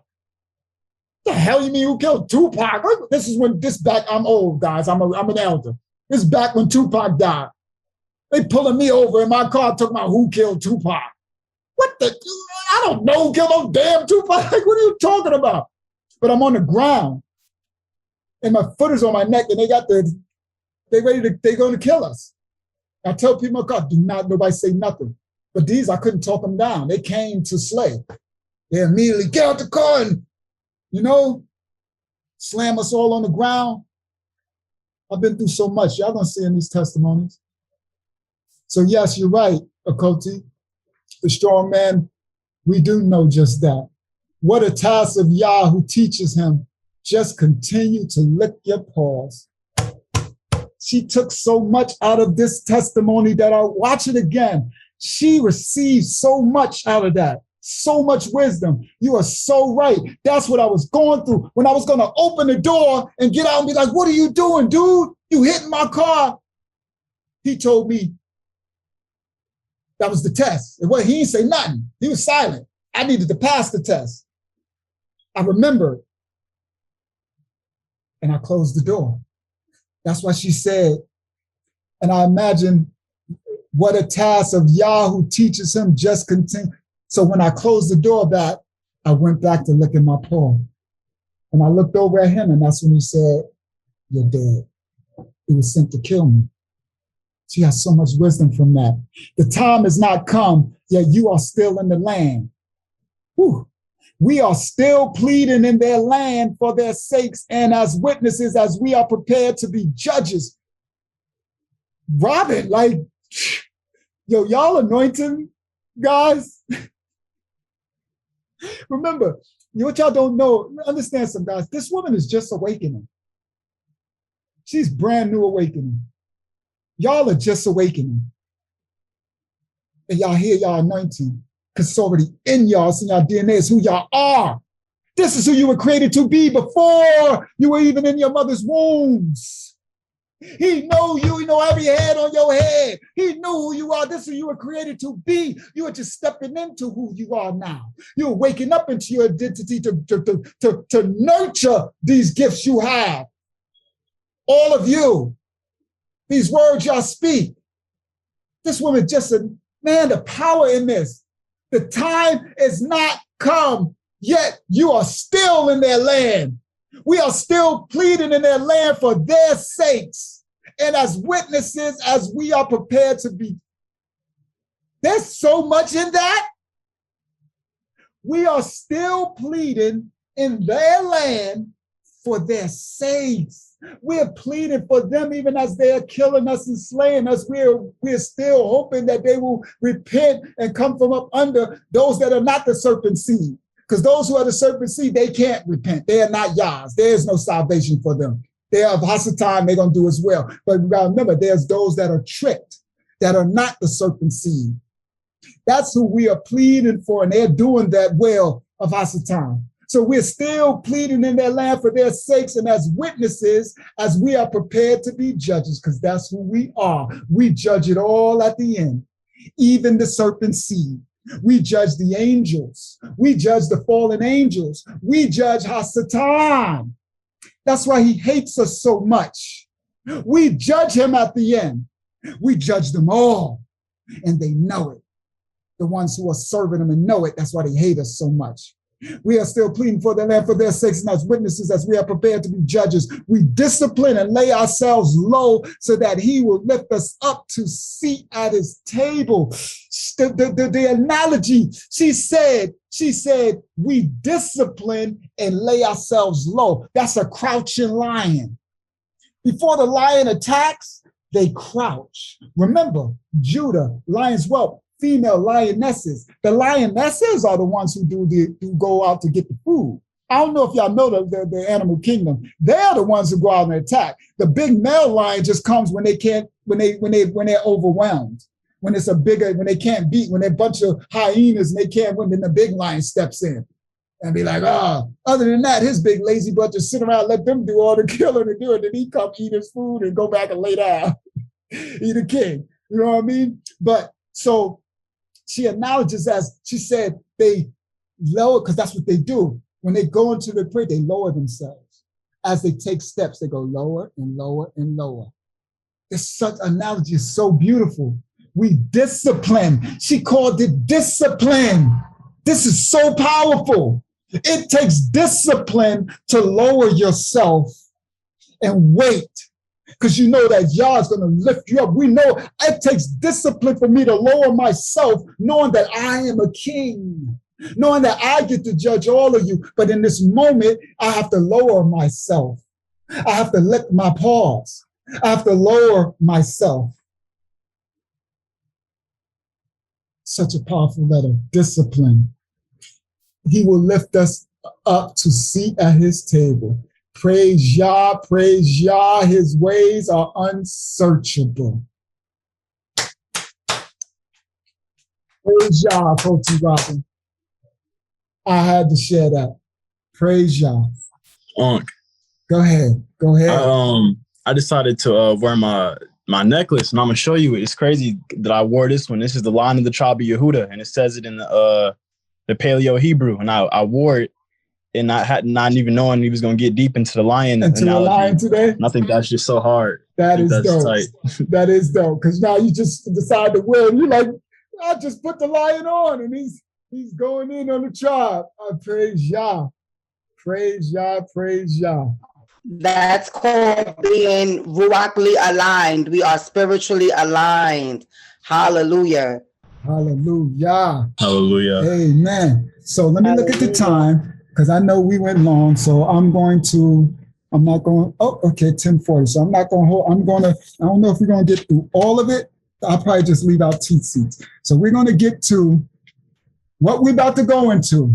This is the meat of the lesson. Now we get into our Bible study. I'm so sorry, but can we not leave out the CT? You want it in? Okay. Somebody just offered to give me some. I kind of wanted it too. So I got y'all. It's in there. Okay, well, good. So good. Thank you. Praise y'all. That's what we're here for. So what I'll do, I'm going to do the full lesson there, and whoever can't stay, that's fine. You know what I mean? Because then y'all can watch it in the aftermath. Thank you. Praise y'all. Y'all just spoke through y'all. That's what we're here for. You feel me? Y'all all here. Y'all told y'all, tell them to do the TC. Because it's written down. I was supposed to, I'm trying. See, that's me trying to appease people's time. And that's because I have a heart for the people. And sometimes I need somebody to be like, no, just do what y'all said and don't worry about. Go ahead, about y'all. Okay, so you guys remember, I don't remember exactly where it is, but it's in there when Rob Shaul was speaking. And what happened? I think it was a young kid fell from the balcony or whatever because he had been preaching for hours and hours and hours. And what did he do? Was the kid resurrected? Man is on time. We're not on time. Like you said before, if we have to go, we go. If Yahuwah has a word and we up here 4 hours, for those of us that have ears to hear, let them hear. Those of us that can stay to hang on every word will do just that. That's my opinion. And those who can't can watch it in the replay. There you go. Thank you, Saints. I agree. Thank you, Saints, for letting me know, because I always do that. But I thank you, because you're right. This is what he gave me to get, so I need to get what he told me to do. And that's right. Amen. All right, so we're going to, let me turn my little light on so I can see. I know my eyes. Sorry, guys. Eyes first thing to go. We're going to, so what this, that's right. So what this first part of the lesson is, it's about the holy days and the Shabbats and the feast days. Yeah. Thank you. I know y'all like, thank ya.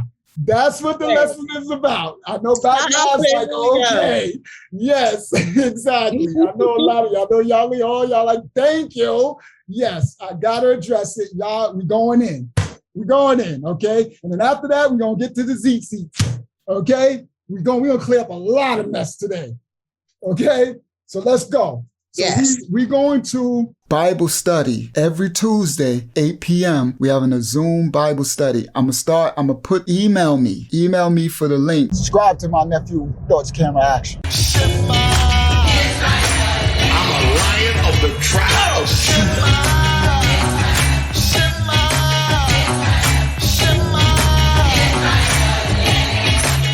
Say it again.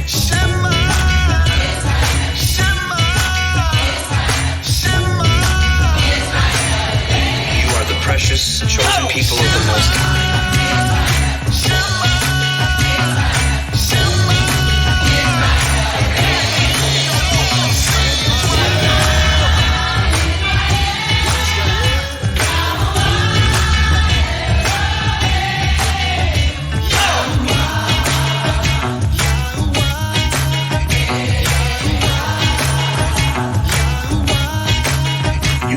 right. We hope you have a good time watching our videos, and we'll see you in the next video. And we'll see you in the next video. So like and subscribe. Our channel.